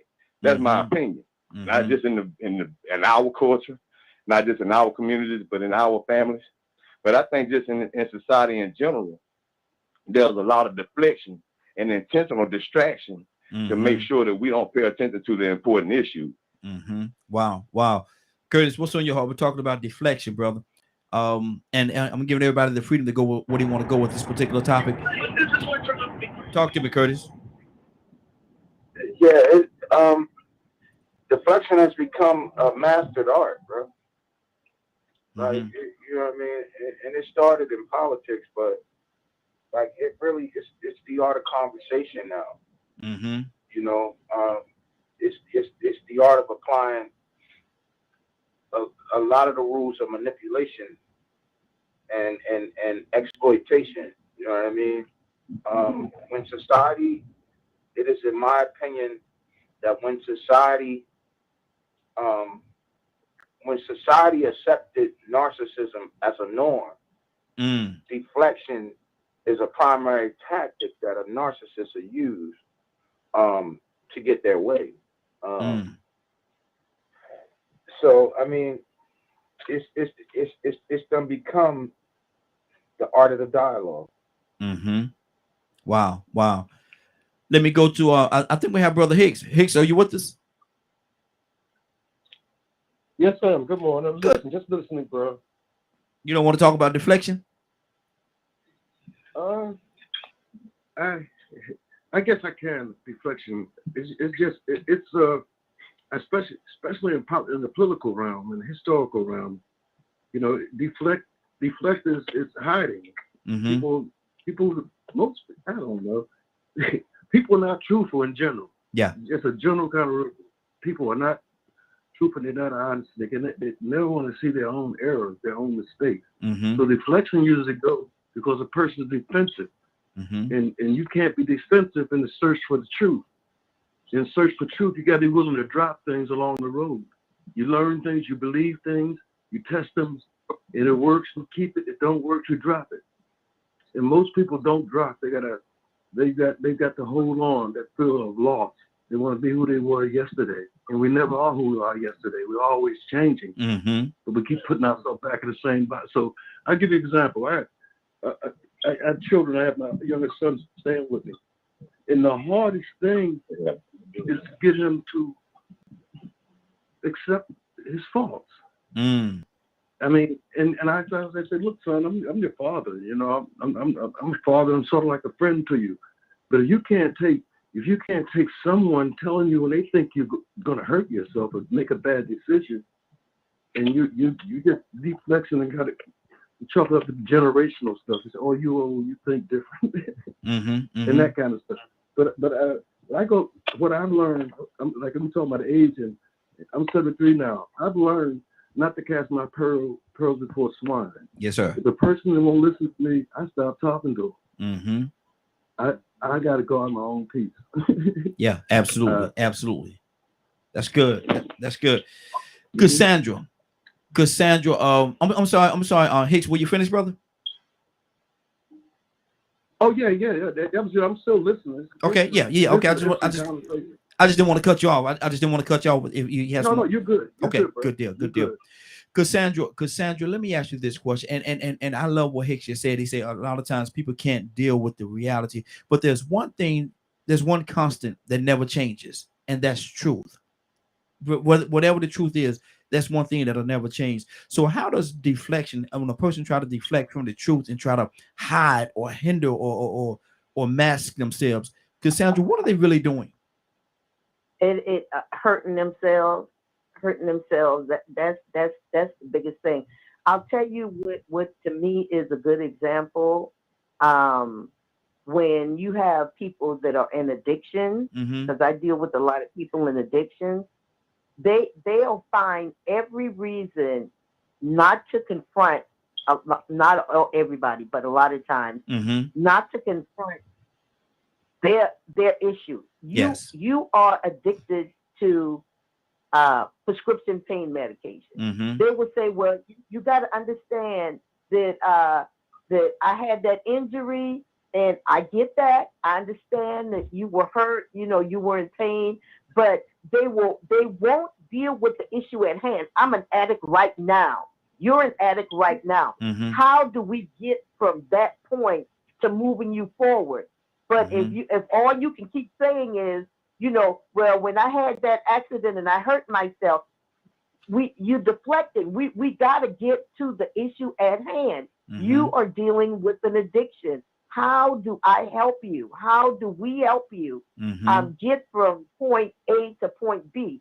But if you keep wanting to stay at point A, just the fact that you had an injury and that's what made you an addict, you'll never get delivered. You'll never be free from that addiction. There's no way. Because first thing is you must admit to the fact that you are an addict. Yes, absolutely. That's good. That's good. Charles, talk to me, brother. We're talking about deflection. What's on your heart?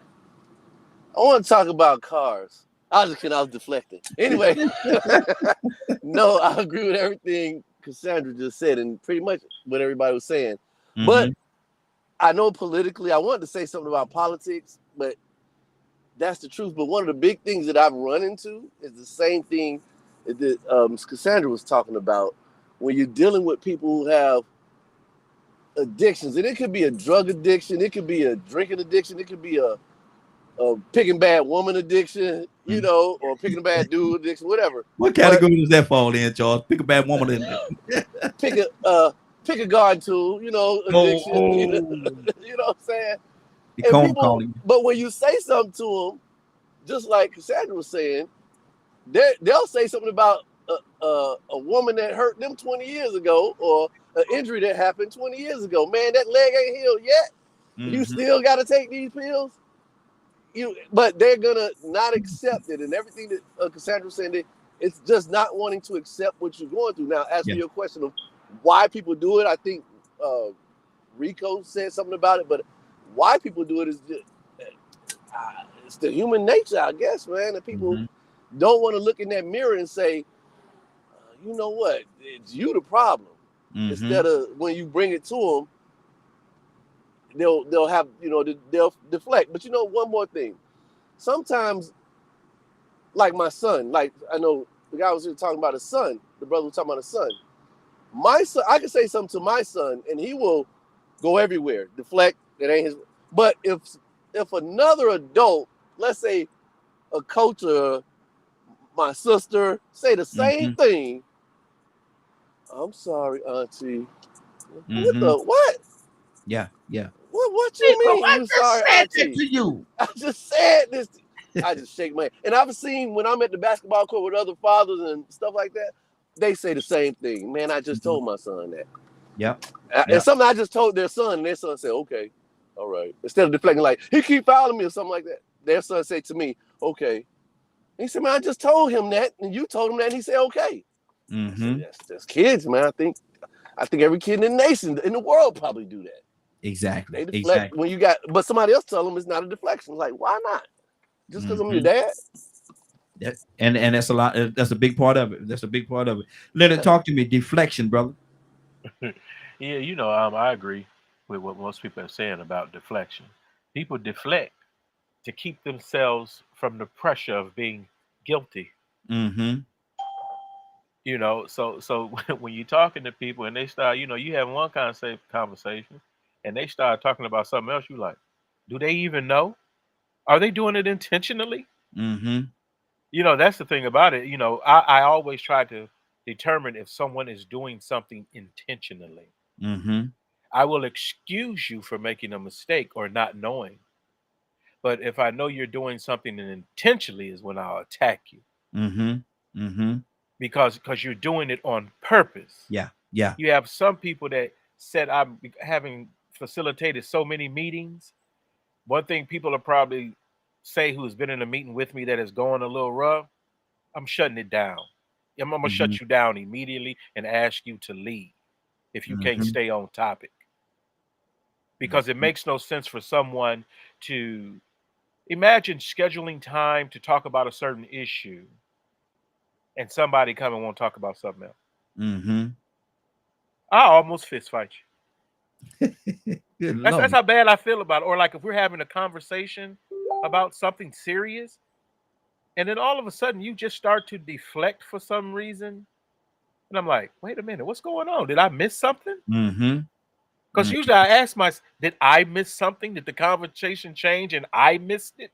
Yeah.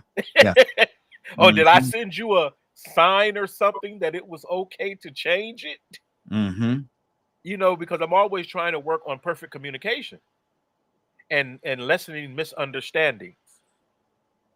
So I'm always trying to be conscious of that, even when I'm just talking one-on-one with someone, yet alone a big group or what have you, or on the radio, for instance. You know, I'm very kind of strict about certain things. You know, so I'm always trying to find out if it's intentional or not. Yeah. And then you have some people that just can't stay on subject because they have not practiced. So, you know, you get better at it as you practice more. But if that deflect is usually coming from a guilty place, a lot of times is kind of why deflection usually happens. Exactly. VP, talk to me, brother. There's a lot going on with this deflection things, and people do it for so many different reasons, man. And a lot of times, VP, is because of the fact they don't want to deal with the truth, the reality of the situation, and so they'll deflect it and say, well, you know, prime example, man. Why did you some small? Why did you put ice in back in the refrigerator, man? Well, you left your shoes on the floor. What they got to do with what we're talking about, man? We're talking about the ice in the refrigerator. Now you're talking about my shoes, brother. What VP? What is going on? How does that work? I don't know if Toy You with the T's going or not, but I was gonna come in with like that Toy You with the T vibe. Baby, let me just tell you, it started at the beginning, and it's the only Bible reference I'll use. But we've been lying ever since we got the first question. When he said it was the woman you gave me. Yeah. So we got deflection from birth, regardless of however it comes.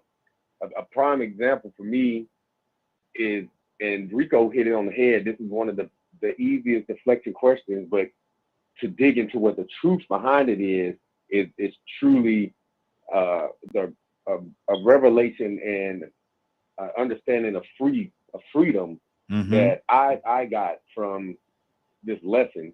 So I did, I asked Friday, what her number was and this, but deep down inside, I just want to know if she's gonna tell me the truth. Not so much that I want to see if she was out here in the streets. And she didn't tell me the truth, and I was hurt. It is what it is. And for years, because the truth is not because I found out that her number or that she lied to me. The truth is because I didn't want to really take ownership for being that curious and knowing that I didn't want to know the answer. And that, maybe I wasn't the one that was man enough to be who she was. And it took me many years to finally figure out, like, you know what, you're still here. And then as I grown, it was placed in my heart that, that's a dumb question to ask, because if you're not the only person ever, like if you're not her first and she's not your first, and that's vice versa for women, it doesn't matter. What jealousy do you have? Because you've already succumbed to all the whatever the beautiful nature of it is. Now you're just kind of reinventing the wheel with a new person. You don't really get the aspect of what it is. So that truth behind what your number is, or if this person is a garden tool, or if the other guy's a dog. The hurt part is, can you handle the truth that comes with that? Because if you're not willing to acknowledge that, you know what, maybe what they about to tell me I ain't ready for, then I ain't grown enough, or maybe look at yourself and say, I ain't grown enough or grown enough person to accept the deflection that comes. 30 seconds, brother. That's good. There's just so many different levels on this deflection. Badger, good morning. How you doing this morning? Good morning. We're talking about deflection, brother. What exactly does that mean to you when somebody try to deflect? You want to talk about something, but they want to deflect and change the subject, because they don't want to talk about what you want to talk about at that particular time. Talk to me, brother. Well, to me, it depends. Sometimes a person just doesn't like the topic. Other times it's the person ain't ready. And then it's like what a lot of the other people were saying. They just don't know.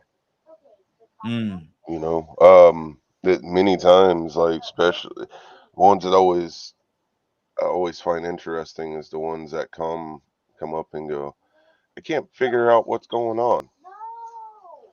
Like I can't figure out what to do and all that. And you point something out, going, have you thought of this? And they're like, and they just keep on repeating the same old thing.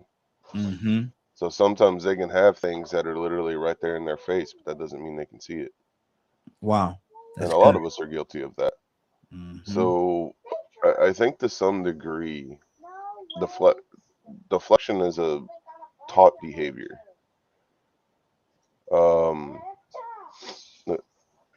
You know, when things can be factual and have truth behind it, a lot of times we as human beings can have a hard time accepting it. So we deflect to something that we know or that we accept. And I think that's just, it's a mixture of just, maybe it is just part of being a human. But I also think it's a taught behavior.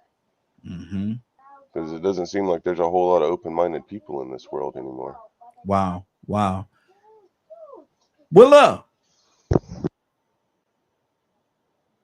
Good morning, Raheem. Good morning, Willa. How you doing this morning? I am good. I'm good. Good morning, team. How's everybody doing this morning? Hey, doing good. Well, I want to talk to you about deflection. Now, you say you and a couple of your girlfriends, y'all go out on a women's getaway. And I'm gonna use that example. You say, well, look at here, somebody left a pot on the stove, a pan on the stove. They cooked something this morning and left the pan on the stove. Figured out it was Gina. I'm just throwing the name out there. It was Gina. You go to Gina, you say, Gina, did you leave that pan on the stove when you cooked breakfast this morning? Well, you left your shoes in the middle of the floor. That's a deflection. We talking about deflections. Yeah. Are they good? Are they healthy? Or how should they be dealt with? Well, like Badger and everybody was saying, you know, there's so much to cover up underneath deflection as humans, you know, because of attributes like being embarrassed or pride and stubbornness. You know, a lot of us, they have those kind of attributes. And we are defensive because it's like, especially when people are Christians, they're like, well, you ain't perfect. This is what you did. So instead of owning up to what they did, they'll reflect it to something that they've done and say, well, did nobody say nothing when you did blah, blah, blah, blah. So it's different ways that people handle that kind of, should I say, communication. Because, I mean, we have that every day, even in our relationship. Yes. Especially in your relationship, you know. Come on. Your wife said, come here, you stop laying your clothes on the floor. There's a hamper right there. Well, you don't close the refrigerator down. Well, you don't put the toilet seat down. So we can go on and on. We can go on. It becomes a tennis match. That. But it's about how you handle that. It's growth. It's maturity. Especially when you're trying to change who you are.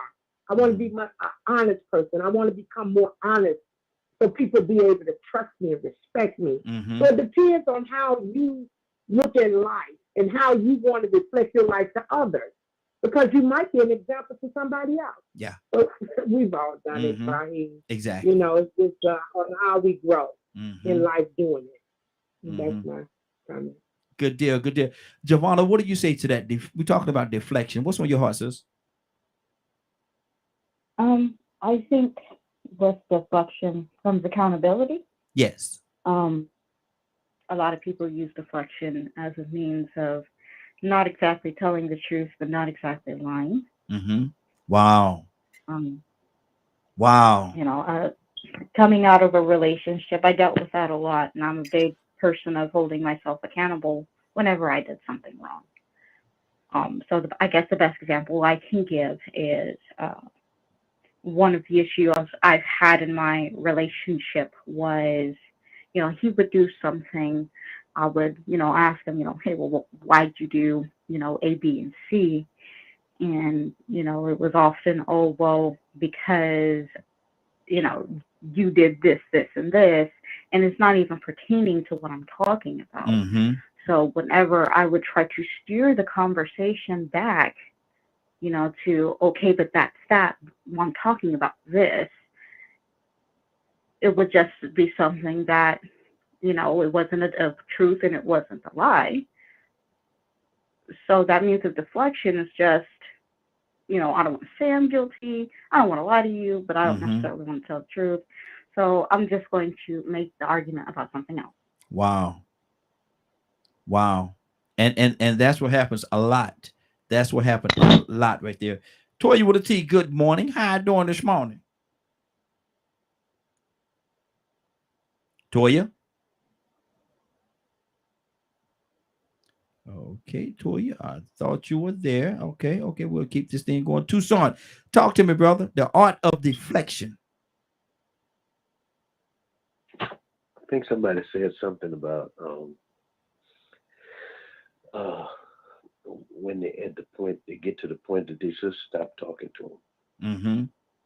If I'm talking to you about a subject or something, and you bring up something else, even if you bring up, well, you did the conversation is over. Mm-hmm.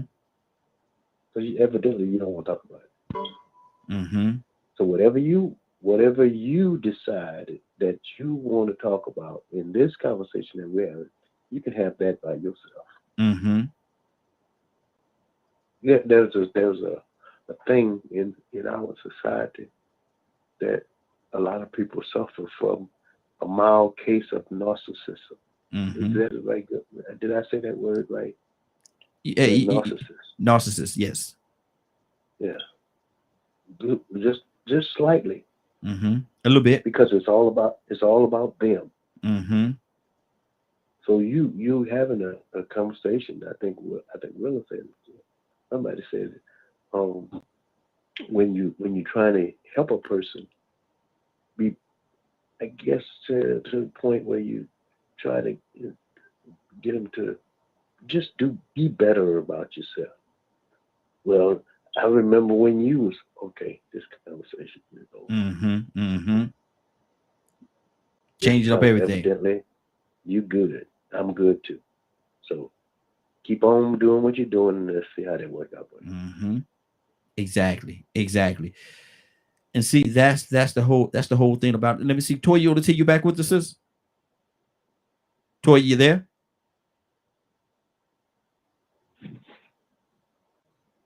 Okay. Cassandra, talk to me. You know, I wanted to mention deflection is not always a bad thing, because as a formal a conqueror of domestic violence and doing it for so many years with women, that is something that they had to learn how to be a perfect pitch with. Because if you answer your abuser sometime with the truth, mm-hmm. that was a beat down, and you knew that. Wow. So you had to try to deflect in order to save just point blank an ass whipping. Because I went through that many times with my abuser. I'm just saying. Mm-hmm. I went through that many times with my abuser. So women that are in abusive relationships, you have to learn how to be able to deflect on a dime. Because it's the difference between going to work in the morning with a black eye, busted lip, or whatever, and just letting it, you know what I'm saying? Mm-hmm. Letting the lie just go. Letting whatever, okay, that's what he said, you got to let it go. Because trying to say, well, honey, that's a behind with it. Mm-hmm. Mm-hmm. So deflecting, sometimes I can say from the abuse side of it, it helps save women's lives and men. Wow. Rico, what's on your heart, brother? Talk to me. And she could very well have a point there. Well, it was one thing she said the first time she spoke that sticks out in my mind, man. She been hitting home runs, and that's the thing I love about this platform, man, because sometimes you can hear people say words and they ring it in your head already. Mm-hmm. She said issues. See, the thing is sometimes when you have an issue that is a problem, that's when deflection makes it a bigger problem because it makes the problem remain.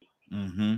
And so, you know, I got a white friend, man. We had our biggest argument last week because he kept on wanting to impose his thoughts on critical race theory. And I've already told him once before, man, I know you support Trump. Don't come to me talking that mess, that propaganda, that Fox News stuff, and I ain't gonna talk it to you. We're gonna keep everything else on the regular level because we like each other a lot. Your wife is one of the most awesome people, but don't come with your opinions or your talking points that your friends telling you. And he did it anyway. Mm-hmm. And he started talking about critical race theory. Well, are they going to talk about everything the black people did? I said, see, that's what it is. Y'all ashamed. It's embarrassing to know that human beings carried on the way they did during chattel slavery. And now you come up with all kind of reasons to deflect and all kind of propaganda and lies to say that this is the reason why you don't want to teach it. Mm-hmm. So there is a problem. If we are talking about racial injustice, you ever heard somebody say, well, what about black on black crime? Mm-hmm. You're like, but wait a minute. That is an issue. But for us to address this problem, you might have to hold yourself accountable to go and talk to your people about these issues because it does exist. But if I go and just start addressing black on black crime, then racial injustice ain't going to get addressed. Mm-hmm. So, you know, it is a tactic that can be used for something positive. Like she said, you might need to distract your captor, your kidnapper. You know what I'm saying? You might have to deceive them and manipulate them. But for the most part, if you are coming together as a group of people that's actually trying to help solve problems or give good information or whatever, you would hope that you can stick to the issues. I mean, like, say for instance, last week when we had to talk about schools failing us. And we all know that about home training and parenting. But in some ways, we almost gave the schools a pass because we still didn't want it was people that wanted to deflect back to everything else. Mm-hmm. But now I'm going to give a flip to this because I know everybody always expected me to talk about how black people get done. But then how about this issue? Public citizen brought up. You a bad parent. You one of the worst parents we ever seen in our life. And you just happen to have a kind white teacher that has to keep disciplining your child that's coming to school with these bad habits and bad traits, disrupting class. And the first thing you do is say, you're talking to my child because you racist. Mm. You fixing to deflect and use the easiest card on the planet, especially in America. You fixing to use the race card to deflect from the fact that you are raising a garbage child and you are a garbage parent and you have garbage values and standards. But it ain't never your fault. It's these racist white people. Mm-hmm. So now the issue is not getting solved because the teacher might have actually been trying to help you make your son better, but to keep from holding yourself accountable or even probably having to sacrifice some of the lifestyle you live that's contributing to this, you'll deflect and say, you just mess with my child because you white. Mm-hmm. Wow. Wow. And that's how bad deflection can be. Mm-hmm. Oh, so we're going to go to Curtis, but I see Curtis just hung up. So let me go to Charles. Charles, what's on your heart, brother?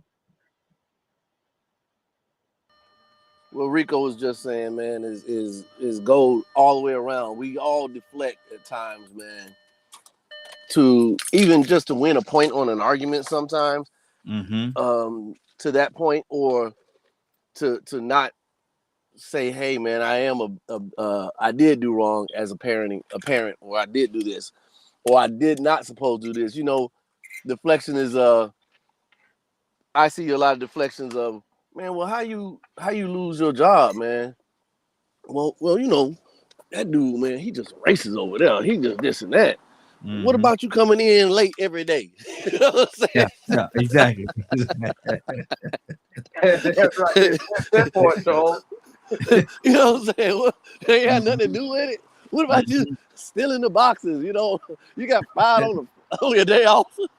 But people deflect, man, all the time. It's weird, and we do it, and it could be a human thing of just a protection thing. I think you said something earlier about protecting yourself or something like that. Yes. But we do those things, man, as humans. And sometimes, like Leonard was saying, sometimes it's not noticed. Or we do it unnoticed, and sometimes we do it on purpose. When you're talking about a politician, I think most of them do it on purpose. When you talk about people on the street who just talk sometimes. We sometimes it's practiced so much that we do it without even noticing it. And it's a practice, man. You got to learn it, and you practice. If you practice so much, then you just can't stay on subject. Wow. And see, and that's one of the things right there, man, that causes the biggest harm. It becomes a habit. Leonard, talk to me, brother. Deflection. I think I like what Charles was saying, but that's what the deflection. Usually, deflection is about guilt, and the person that is guilty is usually the one that deflects. Yes. And we have to work on that. That's if you want to be better. A lot of people will say a lot of things. However, I don't like to be wrong, so I go through the extreme to be right. I rarely will say anything if I don't have a particular reference to point you to. Because it makes no sense for me to sit there and argue about something that only I know or something I made up. That makes no sense. So a lot of times, like say, for instance, because of writing and things, you give that reference or that credit in your writing. I'm used to doing things that way. Or because I don't like foolishness, you can't just, well, this, that, and the other, whatever. I'm done. Because obviously we're not telling the truth here. So why would I want to be a part of that conversation? I'm definitely not going to start lying because everyone else is lying, or just going along with someone just because they sound good. I have a higher standard than that, because if someone shares some information with me, it's to help me, and I would hope that it would be right instead of just saying something hoping you like how I said it. One thing the Dalai Lama says is blind faith. It is the problem with a lot of times. Even as the Dalai Lama, he said, you don't just believe me just because. Yeah. Find out for yourself if it's true. And if it's true, I usually tell people, okay, now that you got the truth, what's going to be different? Are you going to continue to perpetuate the lie, or are you going to push the truth? And you got some folks who look in your face knowing it's a lie. Absolute knowing it's a lie. And still support it. And smile at you. And that's what makes them look foolish. And smile at you. Exactly. I just posted something not long ago. They know, we all know they lied. Here's the truth, but they keep lying. You know what I'm saying? So I choose in my life not to deal with people that way. Exactly. Because I know me. We mess around. Like I said, we'll be fighting. And I don't want to be involved with somebody that I feel like I want to hit them in the face every time we have to have a conversation. Because it makes no sense to me. It's if a person that just lie all the time, for no reason. Or just say something just to be saying it. I had this friend, Leonard. We had this friend back home. He moved. We ain't had that friend. Well, we at my group, my group. I'm like, is this somebody I know? No, but we had this guy moved in. He moved from Philadelphia and moved to Greensboro, and called him Fish. And if he's listening, brother, you know what I'm talking about. Call in. As a matter of fact, call in because we will talk about it. But my thing is this right here. Every time, man, he's the kind of guy.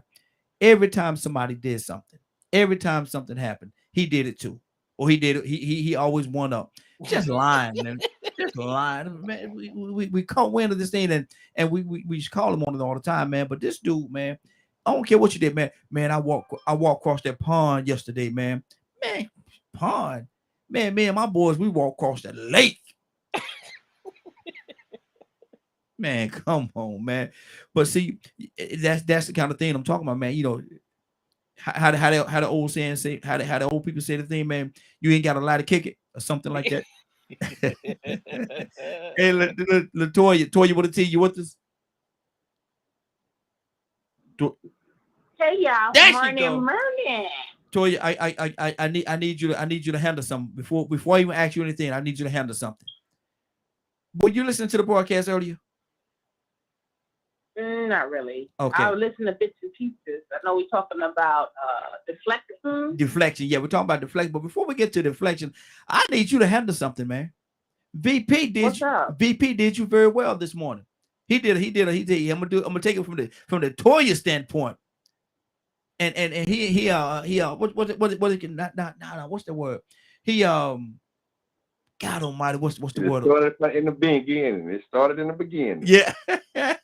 But yeah, he what intimidated. God Almighty, he mirrored you. I just say it like that. I can't think of the word. What they call what them guys do. He mirrored you very well this morning. And so, okay, heard on that. Good job, VP. Thank you.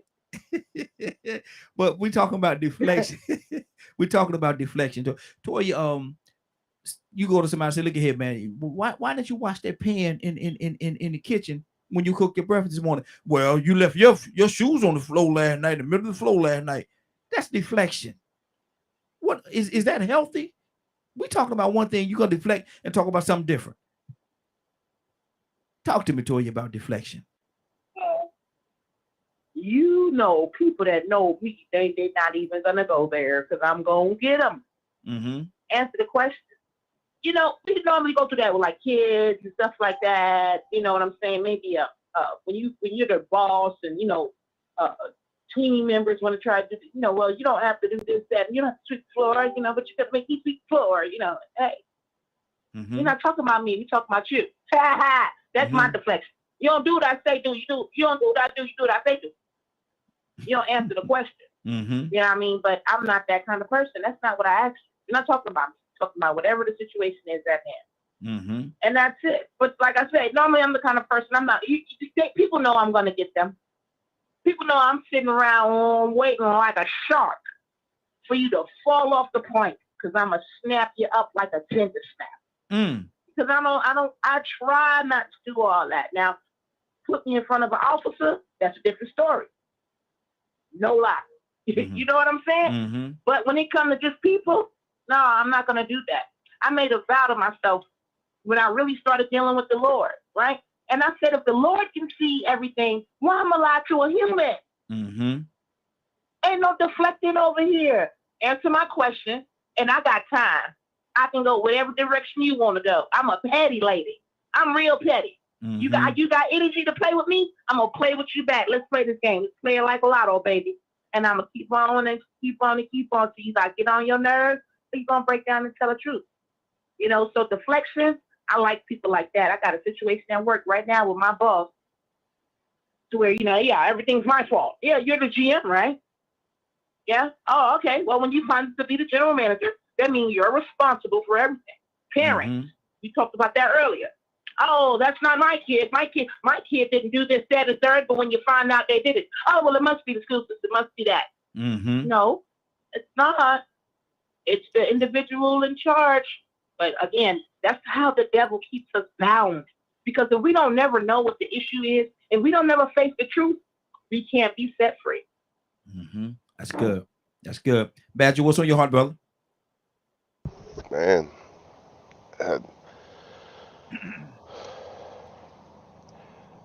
How to help someone figure out that they're deflecting without being rude about it. Who cares about rude?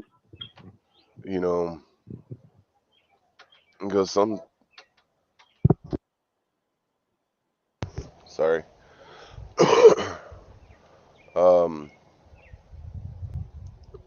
Because in essence, at least in my opinion, a lot of times when people are doing things, if you figure out they're on purpose, then call them out.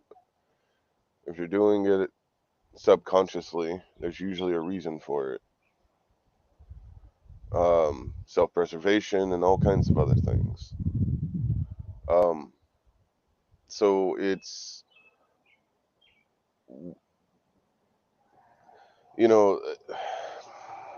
many comments have been made about like figuring out ways of dealing with it, not just calling people out. Mm-hmm. And since most people do the calling out thing, I'm going to approach it from working on things. Suggesting to them to see if they're even aware of what they're doing. Mm-hmm. And then supporting them, figuring out how they could overcome it if they want to work on it. And to me, that's part of the responsibility we have as a human being to other human beings.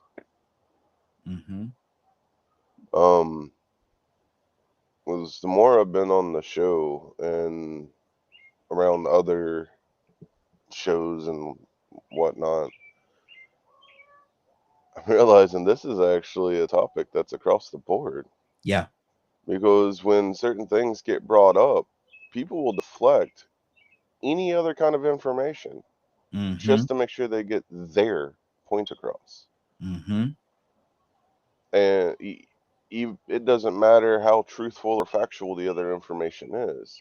It depends on where that person's mindset is. I've been guilty of it too.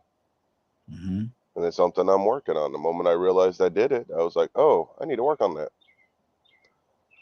So it's figuring out why, what's the purpose,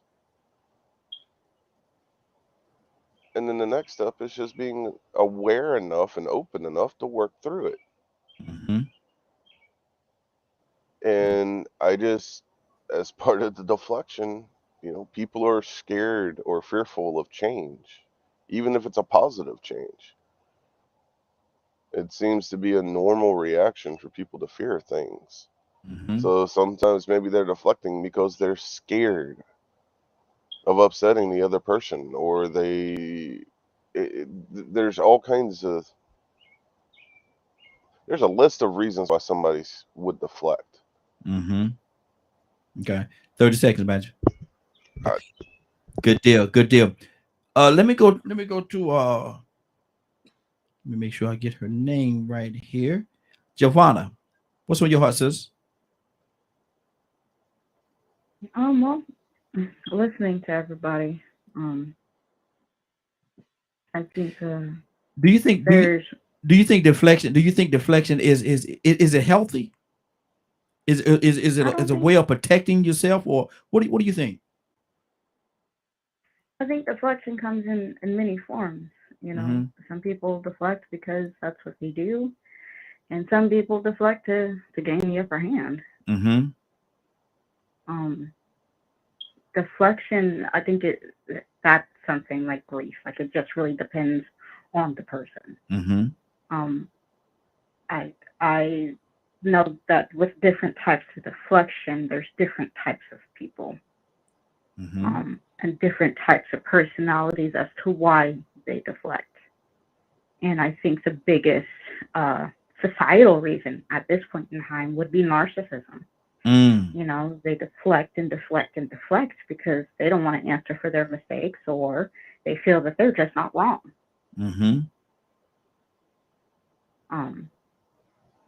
But with deflection, like I said, on the other hand, and at the opposite end of the spectrum, is accountability. You can only deflect for so long before things start catching up with you. And at the end of the day, you're going to have to answer for why you did all this deflecting in the first place. Exactly. That's good.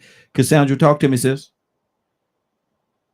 Yeah, no, I mean, I pretty much said, how I feel about deflection. I think that, just like Giovanna just said, some people do it, different people do it for different reasons. Some of it may be self-serving, like for me, deflecting was a way to keep from getting beaten. So, if that's what it took for him not to hit me, then that's what I did. You understand what I'm saying? Anything to keep from being hurt was my way of coping with an abuser. But some people do it just so that they can keep the upper hand, like someone else said, over people and over situations. And to me, that's the wrong way to use it. Unfortunately, people have to use it for self-protection. So, I'm not against people deflecting if it's to save your life. Yeah. I have no problem with it. Deflect. Wow. Willa, talk to me. Ibrahim, I just agree with everybody what they're saying. That is just multiple. You know, people reflection to hide a lot of things in their lives, keep their secrets. You know, it's just about what you decide as a person on how you want to be in life. You know, how you want to grow. Some people never grow. It's like Cassandra said, you have to always first admit that there's a problem before you could bring any change in. A lot of people don't like to admit that, especially when they're not trying to change. And that's my take on it. Wow. Wow. Good deal. Let me go to Charles. Charles, are you with us? Charles, can you hear me? Yeah. What's on your heart? Can you hear me? Yes, sir. Talk to me. I didn't get to hear a lot of comments on my phone. I can't. Yeah, you're breaking. You're chopping up a little bit. Yeah, you're chopping up a little. You're choppy. Sound in a bad area. Oh, okay. Let me come back to you. Toussaint, talk to me, brother. I don't know if this is reflecting, but I manager of warehouse. Okay. And I gave out an assignment. In the midst of my giving out an assignment, I knew the guy didn't want to do it because of different reasons. I can't, really pinpoint it because some things I just ignore. Either you do it or you don't, because my name's not on the deed of this property. I just manage it. Okay. Here's the thing. In the midst of him supposedly doing his assignment, the public relations manager came to do an investigation on me because of a call that they received about me. Okay. I said, oh, really? And I'm gonna try to make this quick as possible. So he came in the office. I said, let me ask you a question. What side of the building you parked on? He said, on the west side. I said, did you see that guy out there? He said, I wanted to ask you about that. I said, what was he doing? He said he was sweeping rocks. I said, oh, yeah, I know. I said, now that I didn't tell him to sweep no rocks, but he's going to do what I told him to do or asked him to do.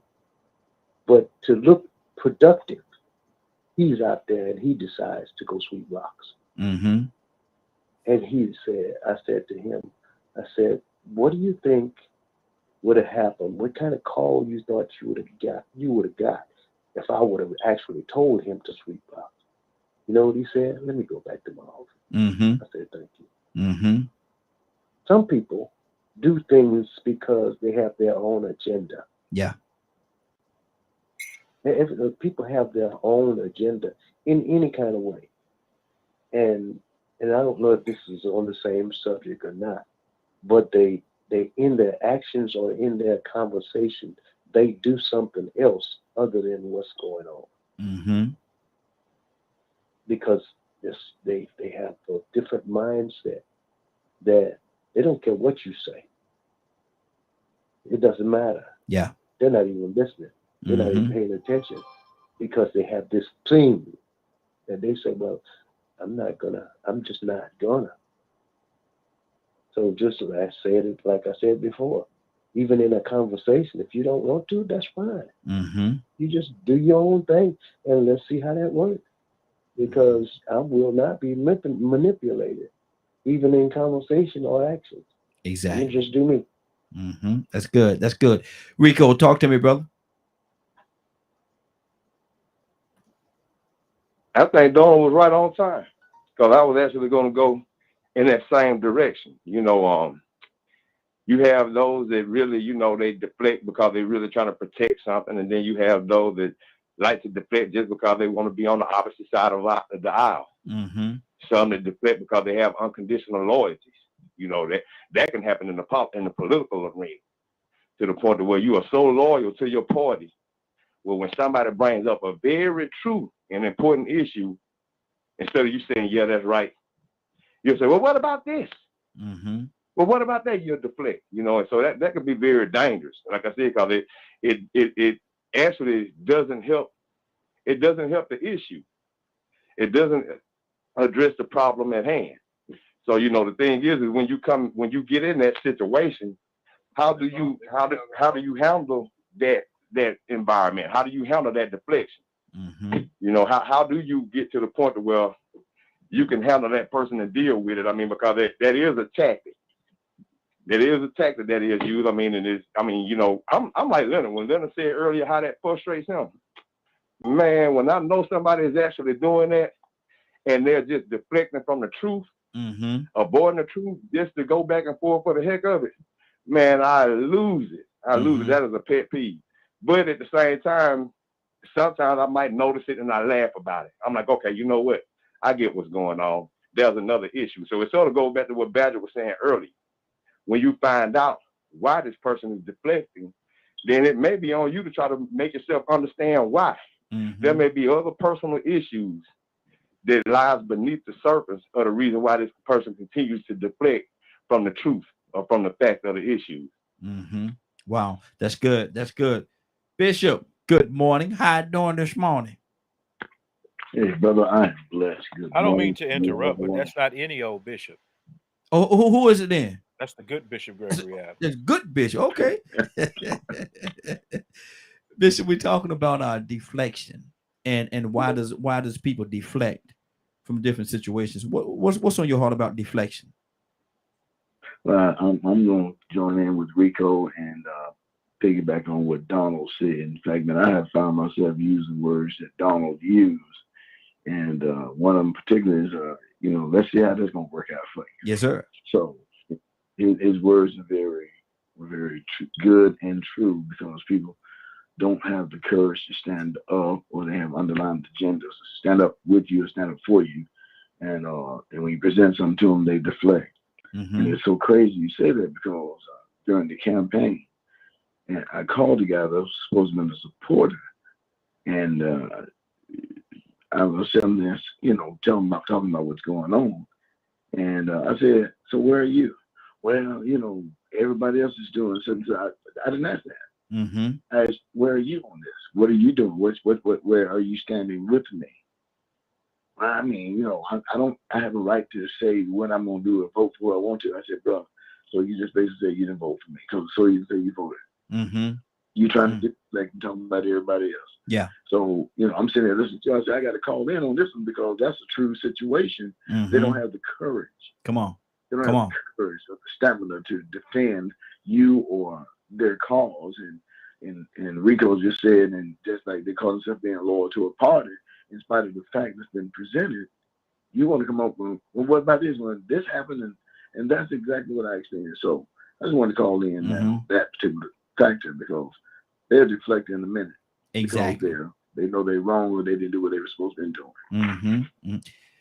Bishop, and we both, a lot of us on here have kids, and if we say something like we come home from work, kids are in there and they doing some things, they cleaning the kitchen and all kind of stuff, and you say, let me ask you something.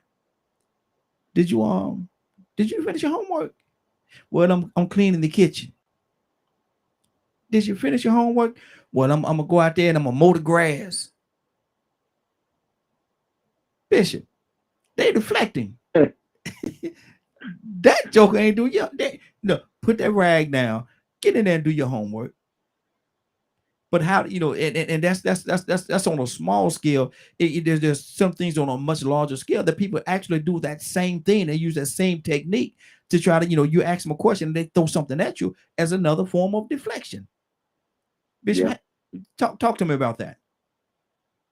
No, I mean, but you said, man, all the other self-explanatory with all, you know, with all respect. Children, you say, hey, did you do your homework? When I was washing the dishes, that ain't what I asked you. I said, did you do your homework? So you're trying to go around the shiro, as some used to say, to avoid answering the question that I asked, which is very simple. Did you do your homework? Yeah. No, I don't know if this would fall into the category of the conversation, but God bless me, Lord, you know, we birthed 6 children. But when something happens around the house and something gets broke, they'll say, I don't know, it wasn't me. So I started, you know, 10 plates at the table, because you know, there's 8 of us in the house, but I got 2 more children.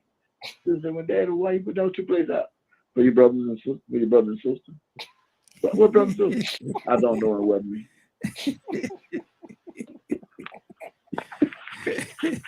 Look here. On that note, Charles, what's on your heart, brother? But he tell the truth, man. He tell the truth, man. Kids, man, they'll do that all the time. And remember that old family circus when they said, "Well, who did it? Not me." And there was a picture of the little ghost named not me. Said, "I Family didn't do it." circus. So he old. Yeah, he old. Yeah, he went way on He back. old. That joke went way on back that time. I love that cartoon. I love it, man, because people, not me. It's always a deflection, and we do it all the time. When I say we, I'm talking about as people. I haven't, I didn't get to hear a lot of things people said because my phone messed up. But like if I'm asking, or if somebody's saying something about, and I think Brother Ibrahim said this the other day. He said, "Hey, man, what about?" He said, "People killing each other in the neighborhood." And the person said to him, "Well, what about the police?" And the thing is that he wanted, and just like me, and I'm quite sure anybody else who says that, the question was towards the responsibility of the neighborhood on themselves. Not saying that the police aren't a problem at all. And he wasn't saying that. The deflection was when he asked that question. Yeah. They jumped on him. He said they jumped on him about it. They didn't just like, "Well, man, you know how sometimes you could talk and you could deflect or you can talk about stuff, you can talk." When somebody kind of attack you, that's or try to make you mad about a subject when you're talking about something, that is actually a deflection skill. Like when a guy come in late and then he come in the door wrong as two left shoes, but he come in the door fussing about the pillow ain't right on the or the dishes ain't washed, but he's wrong because it's 12 o'clock at night. Where you been? Saying that. Exactly. He walk in the door. Wow, that's deflection. That's a deflection of a different level. He want to get her off balance, or she want to get him off balance, that they don't talk about the things that they just did. Exactly. Walking the house late, 2 o'clock in the morning. She cooking grits. Are you hungry? Where's my mute button? Where's my mute button? Where's my mute button? This dude here. Did you eat yet? Wow. Toya with a T, talk to me, sis. Because I don't know where Charles about to go. Yeah, you know what? I don't think we pay attention. Like the conversation we had the other day about home training.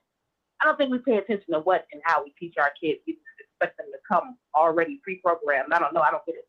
But I think if you were to say deflection to some people, they wouldn't even be able to begin to comprehend what deflection means. They'd be like, what is that? And I think that when we raise our children, we deflect, right? Mommy, can I go outside?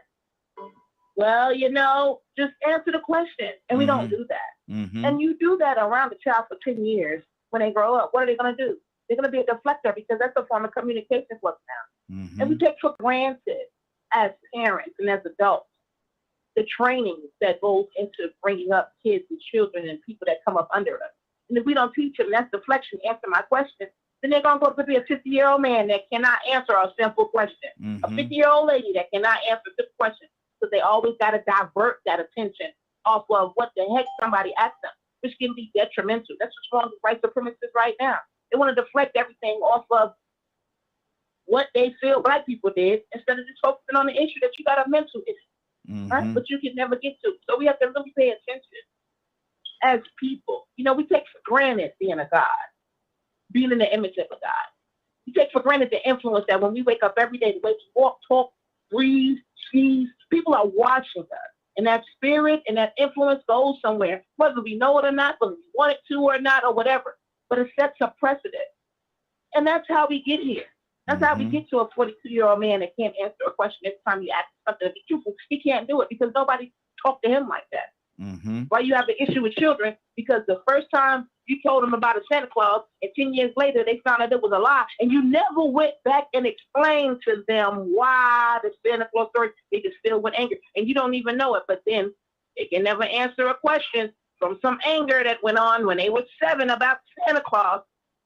So, while we're talking about these topics, which most of them are psychological topics, they come from somewhere.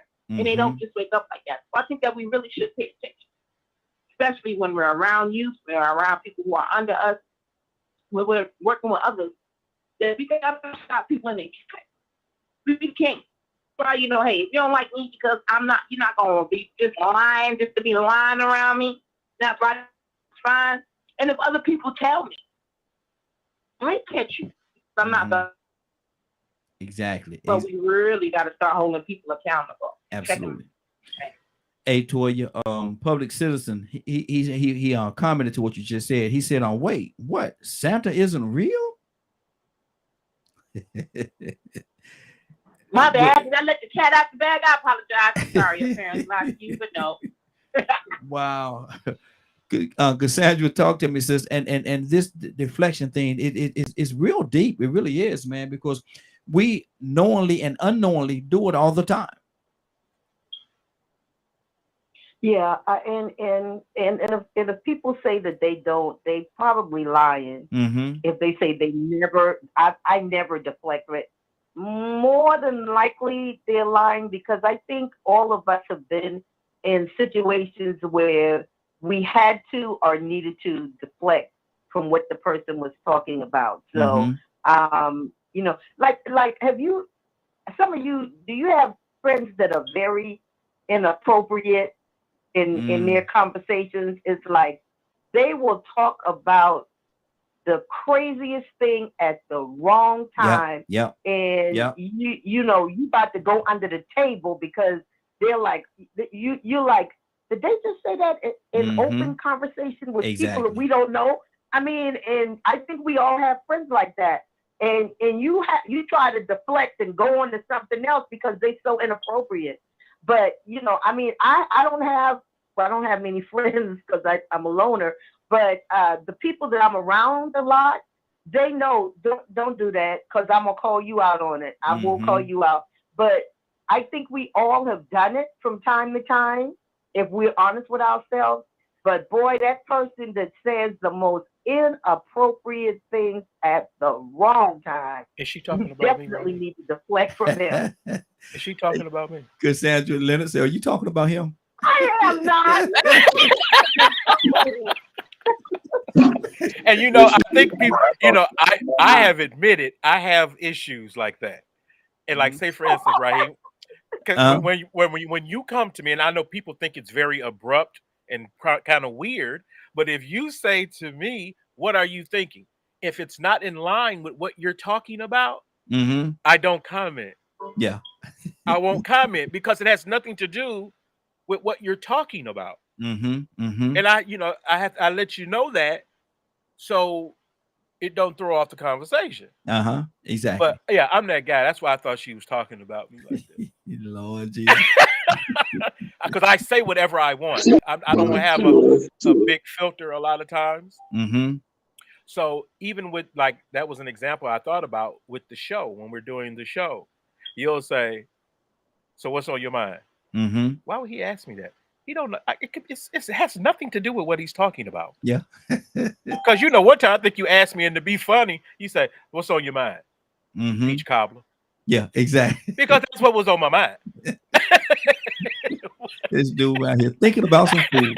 Thinking about some doggone food. Man, I have to catch myself the same way, because you ask me what's on my mind, and I have to like double check myself all the time. But also, I want to make a point, like, because me and Badger talk a lot, and we know that one, Badger is our white brother.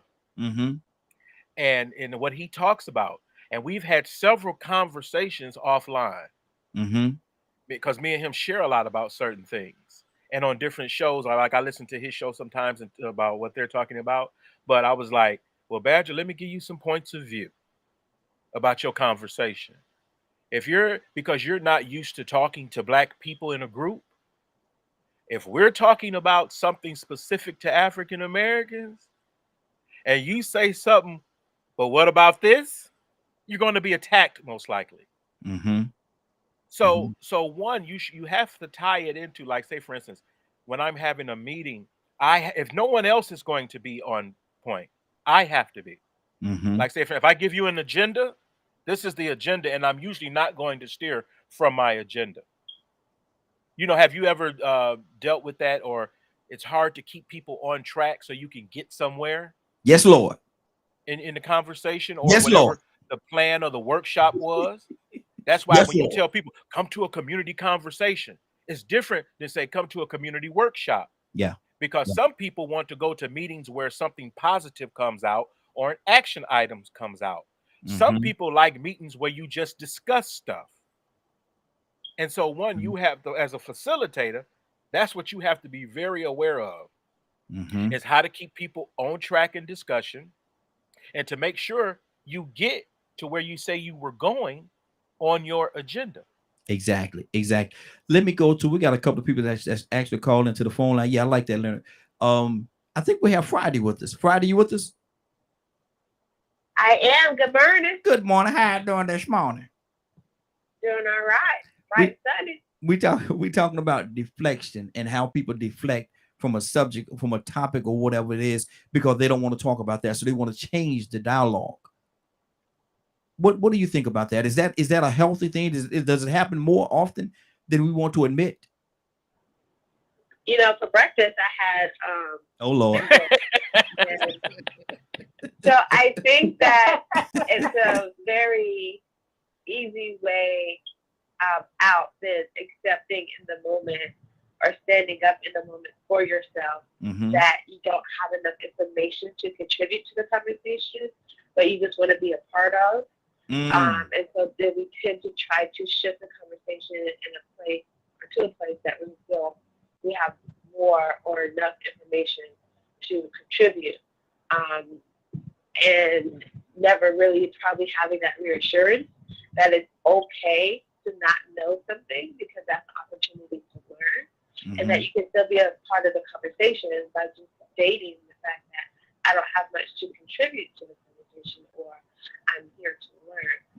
You don't always have to be the subject matter expert in every conversation that's had. So deflection tends to be the path of resistance to be among, because you feel you need to be a part of. Maybe it's the fear of missing out that you know, we tend to do that. You know, I think it's something we're very guilty of doing it at one point in time, whether we make it a regular habitual behavior or not. And I also think that sometimes because of a little bit of pride as well, that we develop this deflection within conversations, because otherwise we feel like we're not heard. So then we need to shift the conversation to something, because it can still, because sometimes it can be within the context of the conversation, but not necessarily on that particular specific topic. You know, so they either bring it back more generalized, or others, so that they don't feel as the small fish in the pond, so to speak, within that conversation. Wow.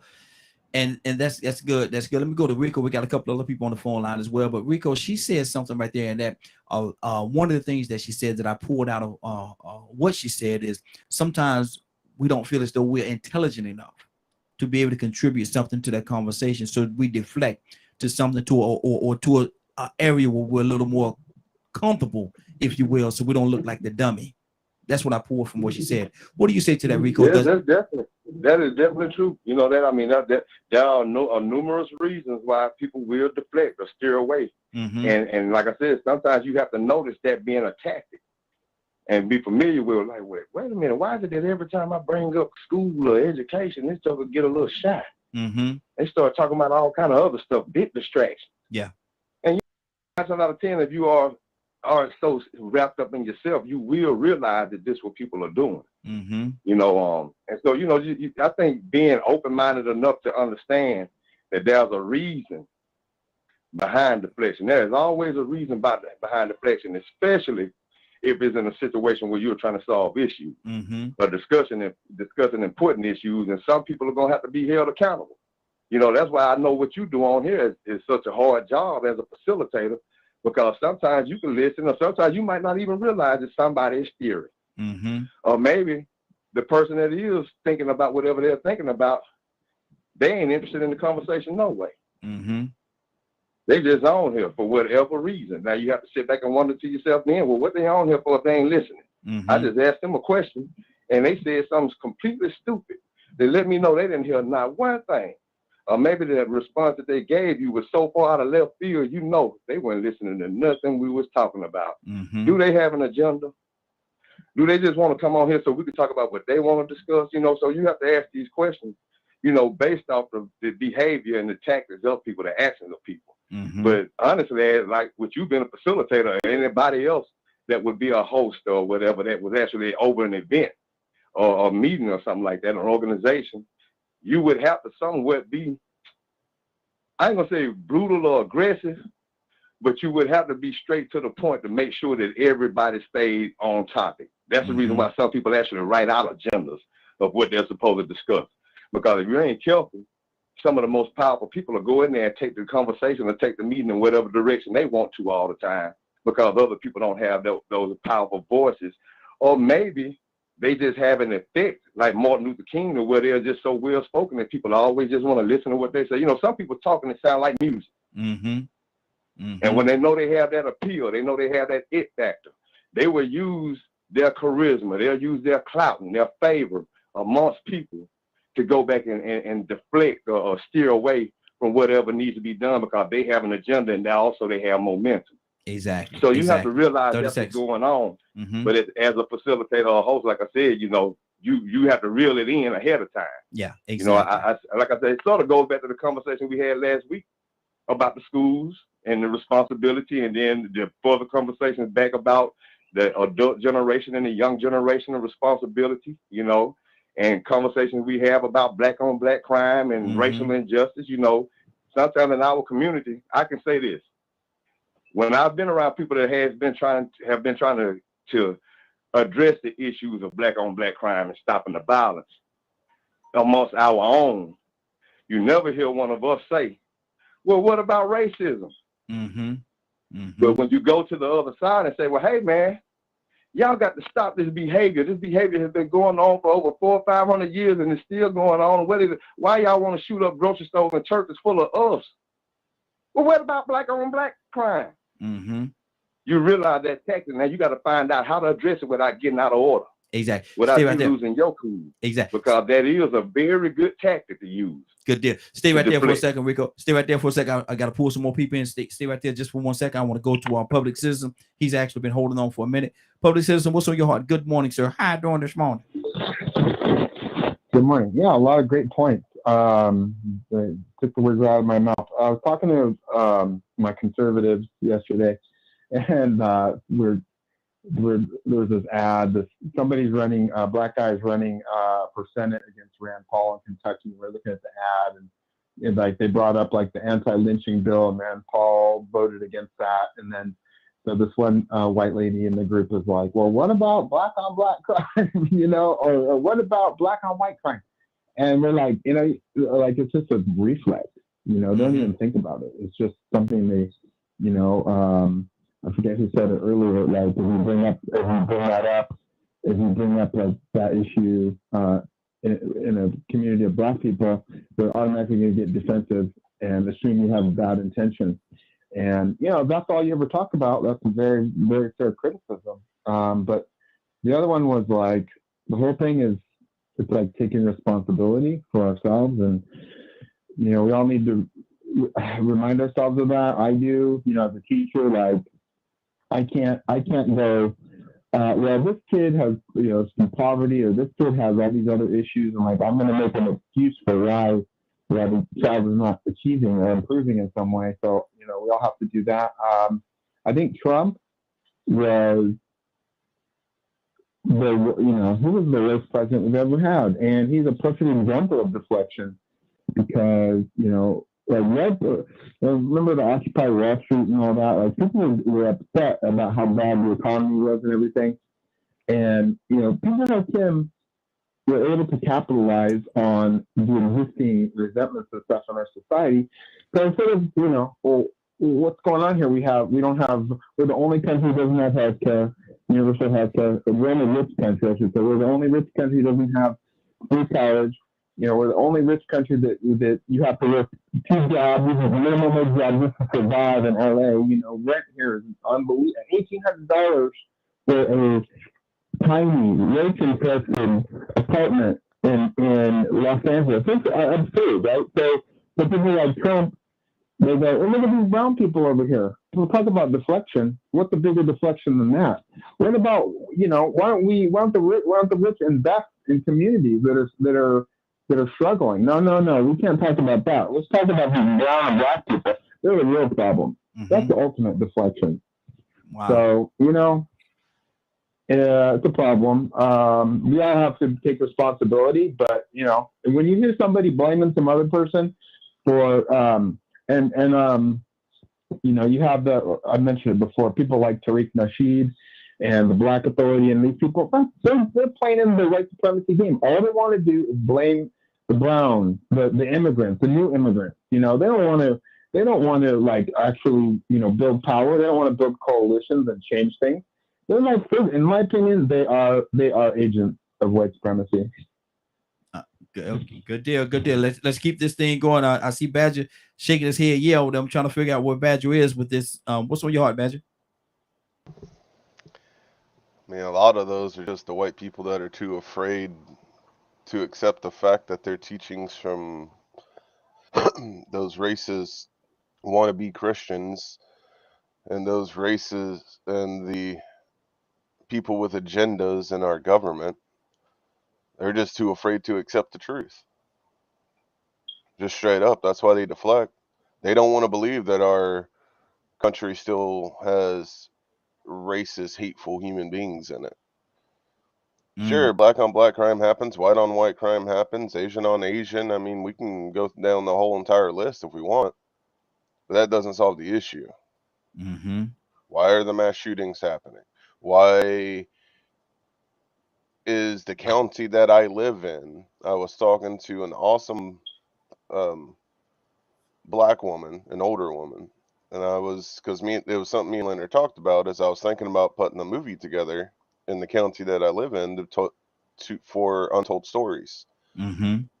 She literally looked at me and went like this and said, "I'm not going to speak because of that." Wow. And I went, "Yeah, but I'll be the one that's going to be in charge of it all." And I'm like, "They're not going to be brave enough to touch me." And she was like, "For some reason, I believe that." And it's, for me, that goes to show you that there's still fear. There's still groups of people, and depending on where you live, that are run by racist people. Just straight up. They don't want to change. They are very stuck in a particular type of mentality. The conservative group that Public was talking about. I have brought up healthcare. I have brought up the mental well-being of our country. I've brought up racism. It's one of the reasons I haven't been on there as much with Public.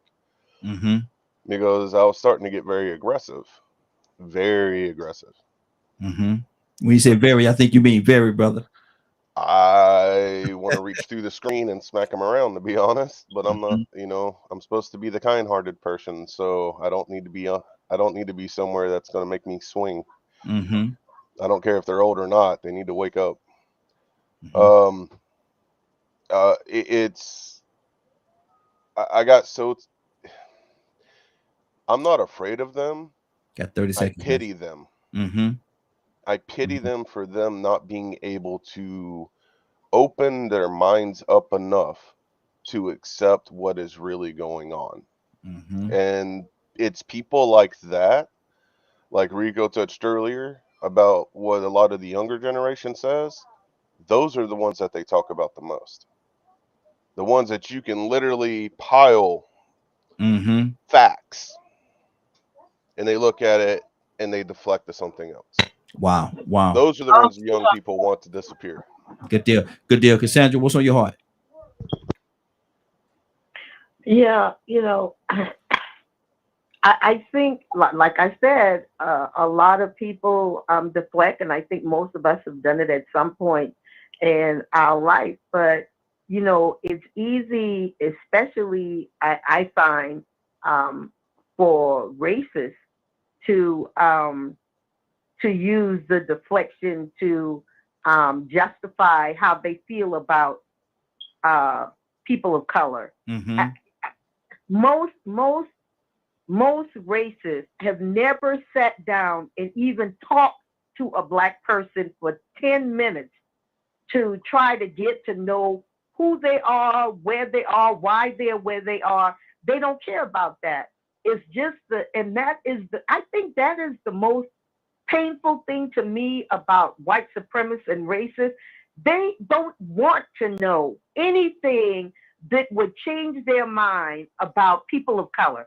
All black people are this, all Mexicans are this, all Muslims are this, and that's where they are. And if you mention anything else, they will deflect in a half a second, telling you all the negative things they can come up with about those particular groups of people without ever having sat down and talked to one for 10 minutes. Exactly. I was ready to go to Public Citizen, but he hung up on us. So Public Citizen, if you have an opportunity, give us a call back, brother. I wanted to talk to you about this whole deflection thing. I don't mean to cut in. Yes. But I got something really important to say. Okay. What's really important you got to say? A while back, I made the comment because we were talking about some serious mental health issues, and I made the comment of let's put the whole slave topic to the side, and it upset a lot of people, right? Mm-hmm. But I also brought up how most poor white people were brought up being told they have less privilege than other races. Mm-hmm. Is that a type of deflection to keep us separated by keeping this topic going and this topic going? Mm-hmm. Well, keeping the topics going, yeah, I think there have to be dialogue. They have to be dialogue. You have to talk about different things that's going on, because if you don't have communication, there's no building blocks. Sharing what I said about what I was taught as a poor white person, right? Mm-hmm. I was 30 years old that when I first became disabled. We call Texas Medicaid, and the woman on the phone literally said, if you and your wife were black, she would get health insurance. Mm-hmm. But see, what you gotta do is and we that's what's happening right now is a deflection from the conversation. Hold on. Well, my thing is this right here. What you have to do is you have to understand who is the source, and what is she building her mindset or her stuff? Is it based on facts or is it based on her opinion? And so once you make the determination whether what she's saying is based on facts or whether it's based on her opinion, then you could go that. Then you could much better travel the road. Right now, we don't know. We don't know whether it's based on facts or it's based on her opinion. So what I did is deflect those negative BS thoughts and made the positive thoughts to promote a better future. Okay, that's a good thing. That's a positive thing, and that's what works for you. Somebody else was about to say something. Who was about to say something? That was me. Go ahead. So it sounded like Rico described a politician. It sounded like Joe Biden saying, we asked Joe Biden about the high gas prices, and he's like, well, why don't you talk to Saudi Arabia? They're the one charging us X amount of dollars a gallon. You know what I mean? Mm-hmm. Yeah. Because we just don't want to focus on the task at hand. We humans again, and then when it comes to a question, comprehension is key, right? Comprehension is a problem and a trigger in all of this. But because Black people been through something, were awarded certain benefits, right? And certain racist white people feel like, oh, they just get wherever they want. Oh, they get welfare, they get this and that. Well, I make this, I can't get welfare because you make over the income limit. I can't get Medicare free, this, that, and the third, because you don't fit the criteria which they awarded to Black people. So just like Indians, oh, well, you want a piece of land tax free, you ain't got to do nothing. Well, too bad you're not Indian. Because Indians were allowed to have X amount of things for the United States doing something. So that's where that comes from when you hear some other races, especially the white ones, Start to talk about if they were Black, what they could get, because they awarded in some areas a lot of Black people to have a little bit of ease due to some of the things they had went through in the future, and they take that and just run with it. So, we got to think about, when we think about racism, you got to think about it from the purge aspect. Like, watch the movie The Purge, see what their concept is behind that whole thing. And this last one was pretty good because the last fight got put in perspective. But that kind of mentality and lack of comprehension is what make people feel a type of way, because you're Black and it's easy for you to get welfare because of whatever, and it's complicated for me, and they don't even meet the criteria. Wow. Let me see. Let's go to Bishop. Bishop, what's on your heart? We got to get out of here in a minute too, y'all. Bishop, you there? I think we may have just lost. No, it's he's there. Bishop, wake up and go to sleep. Wake up and go to sleep. Willa, what's on your heart, Willa? Raheem, I was thinking about, I thought I heard somebody say it earlier. How do you react when you deal with somebody like that? And I always look at, like, when I do talk to somebody, you don't all the time know somebody's past. You don't. But you do know something about that person. And sometimes, I've grown to not to allow people to overpower me. I was hearing sometimes, I think, let me say how sometimes people frustrate them, or how they put you to a different place in your life. I try so hard. Like, I got one sister I know for a fact. And if I call her, all I'm going to hear is nothing but depression. All I'm going to hear is nothing but excuses. All I'm going to hear. But I call her because I want to hear her voice. I love her. I want to hear her from time to time. I may not call her like I may call my one sister, who I love talking to, I enjoy talking to. But I said that to say that when you recognize a person's character, their attributes, you deal with them on that sword, and you don't allow them to change who you are. You give them the power to make you have a bad day. You know what I'm saying? Because you know they gonna lie.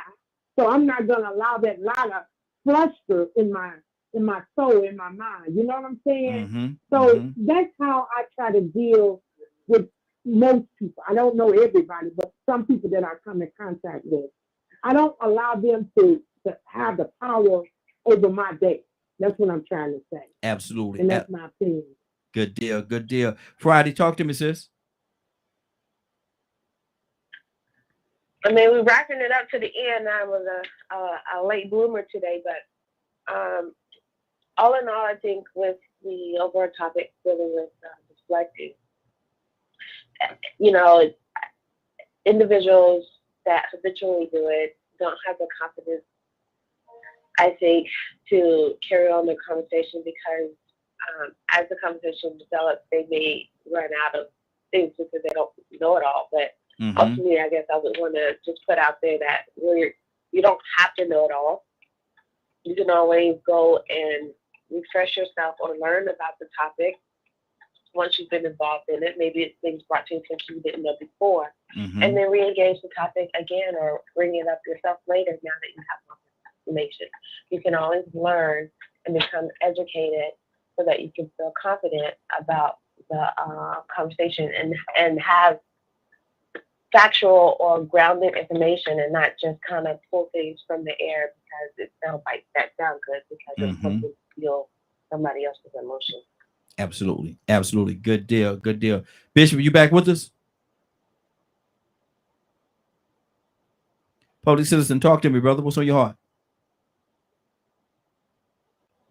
Yeah, I don't have that much more to say about it. Just that, I have to, as part of my spiritual growth as a person, I have to remind myself that that I do everything that all these bad things that other people do, deflection and all these other kind of thinking errors of thought. I do those too. So I have to remind myself to be honest with myself, so that I don't, when I do those, I can call myself out and to not do it. I posted in the chat the serenity prayer. I think it's pretty relevant to this. God, grant me the serenity to accept the things I cannot change, courage to change the things I can and the wisdom to know the difference. So I think, that's a pretty good,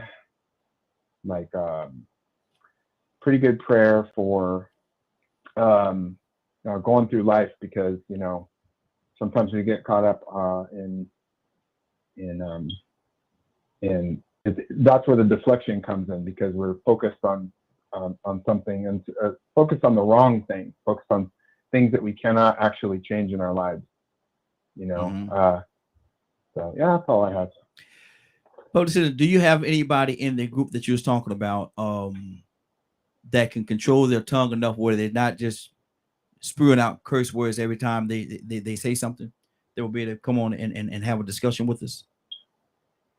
Yeah, for sure. I mean, they're really, I think Badger's overselling it. I mean, they are, look, I think a lot of them are racist. I know they're racist, okay? But they're not like, we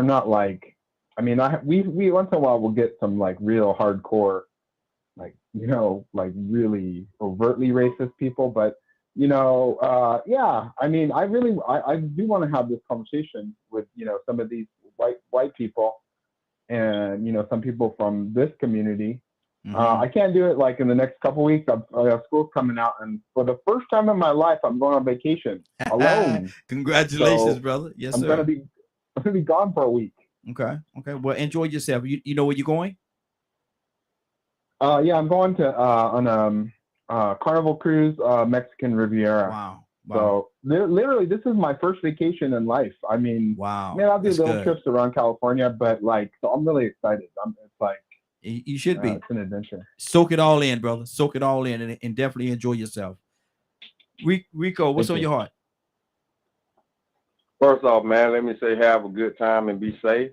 And then as far as I forgot to say this earlier. I hope Cassandra's feeling better. I know she was going through her issues.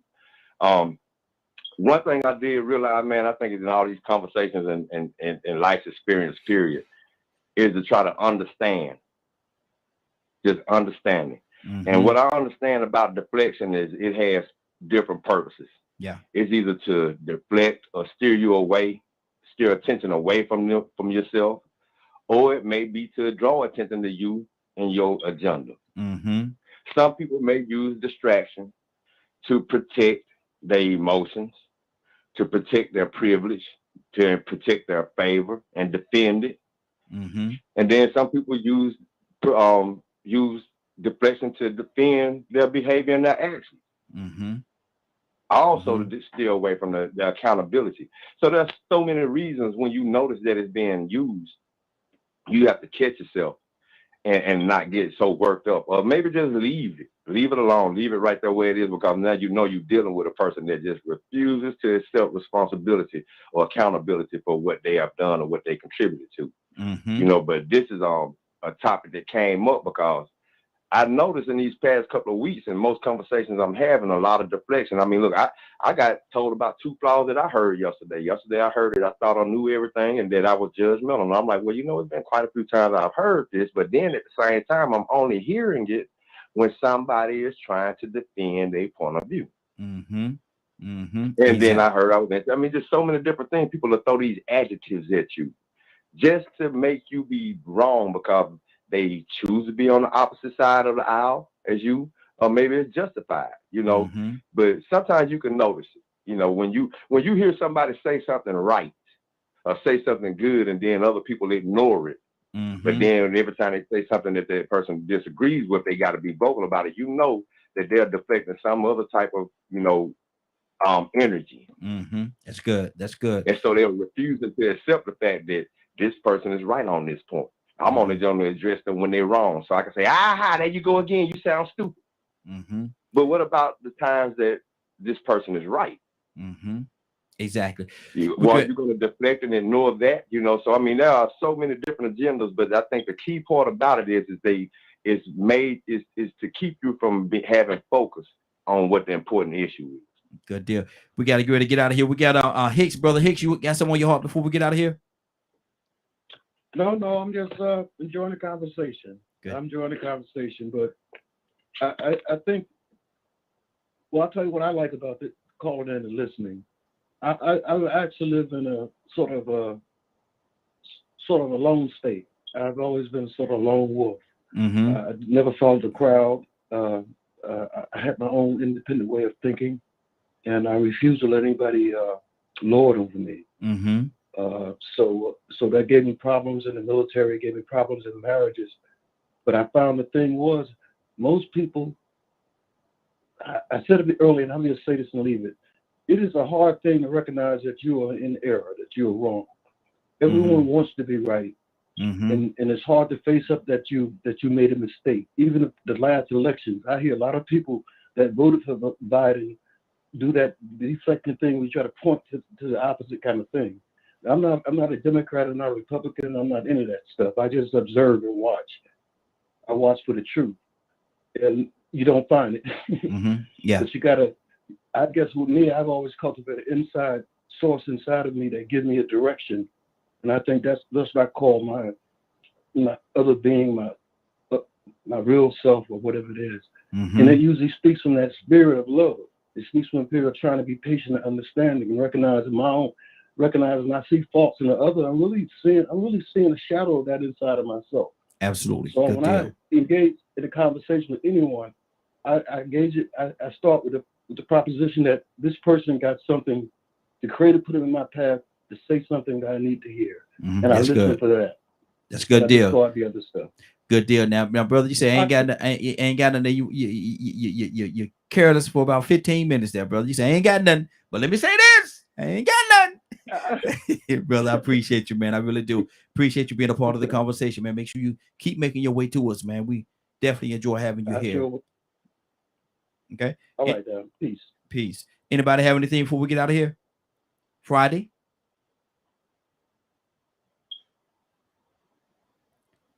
Wake up and go. See, I knew it. As soon as I put my phone down. No, I don't have anything else. I think as always, it's great dialogue. And, as it was said, just let's try to be the bigger person in the conversation. And as Poet Christy said, and as others have said as well, personal responsibility. Now, see, identify when you're doing it. And see, just now there go Friday. Friday say ain't. Those things into action. Friday say ain't got nothing. And she talking 10 minutes. Lord Jesus, I ain't got nothing. I'm gonna talk 10 more minutes though. When we put it into action, then we know how to help somebody else. Good deal. Good deal. Rico, I'm only gonna ask you one thing, man. What's going on at 3:00 today?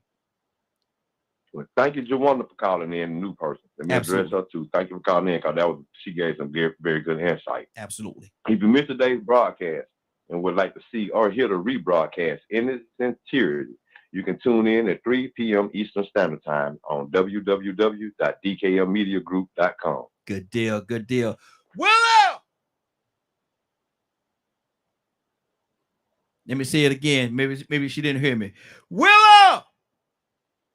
Hey, Raheem, I had the phone in the other room. I had my earpiece on. Okay. Hey, man. Raheem, I'm ready. I got. Ready. Are you ready, Willow? Are you ready? Oh, yes, we right here. Willow, let's go. Let's go. Amen. Amen. Thank you, Lord. Father God in heaven, Lord, we thank you. We thank you, Lord, for allowing us to get up to see another day, giving us an opportunity in life, Lord, to get it right with you, oh Lord. Father, we know sometimes that we don't even know what's right for ourselves, Lord. But Father, we trust you. We trust you that you're helping us to make the right decisions in our lives, oh Lord. Help us each and every day, Lord. Father, I believe you already knew it because you said it in your word. And you wouldn't have us to be ignorant. And Father, I thank you for that, Lord. Father, you said to lean not to our own understanding, but in all our ways acknowledge you, and you will direct our path. Father, we believe that. We trust that and stand on your word and your promises. Father, we love you and honor you this morning. I'm asking you to continually touch each and every last one on this line. Protect them, oh Lord. Guide them. Line them up with your will and show them your ways. Thank you, Lord, for the Holy Spirit and the power that you bestow on each and every last one. We honor you and glorify you this morning. In Christ Jesus' name. Amen, amen, amen. Thank you, Lord. Amen. Amen. Amen. Amen. Amen. Leonard, anything on your heart, brother? No, not at this time, Raheem. Okay, everybody good? How they say it? If all hearts and minds are clear, all is well. There you go. There you go. Well, I want to thank everybody for joining us. More than that, I want to thank you for allowing DKM Media Group and Associates and the Morning Glow for being a part of your day. It is now 10:20. Lord, y'all owe me 20 minutes. Y'all owe me 20 minutes. It is now 10:20. You're about to exit the Morning Glow. But before you go, I want you to do me two favors, if you will. One, I want you to continue to pray for us because we're certainly praying for each and every one of you. Number two, why this is real simple. I want you to go out there, find somebody and give them a hug because you never know. It could be the only hug that they get, or it could very well be their last. Love you, and ain't nothing you could do about it. Have a great day and a better tomorrow. And we shine some of this light on you from the Morning Glow.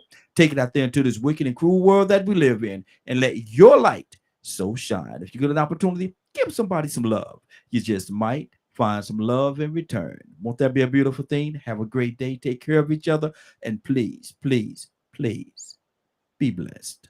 Love you.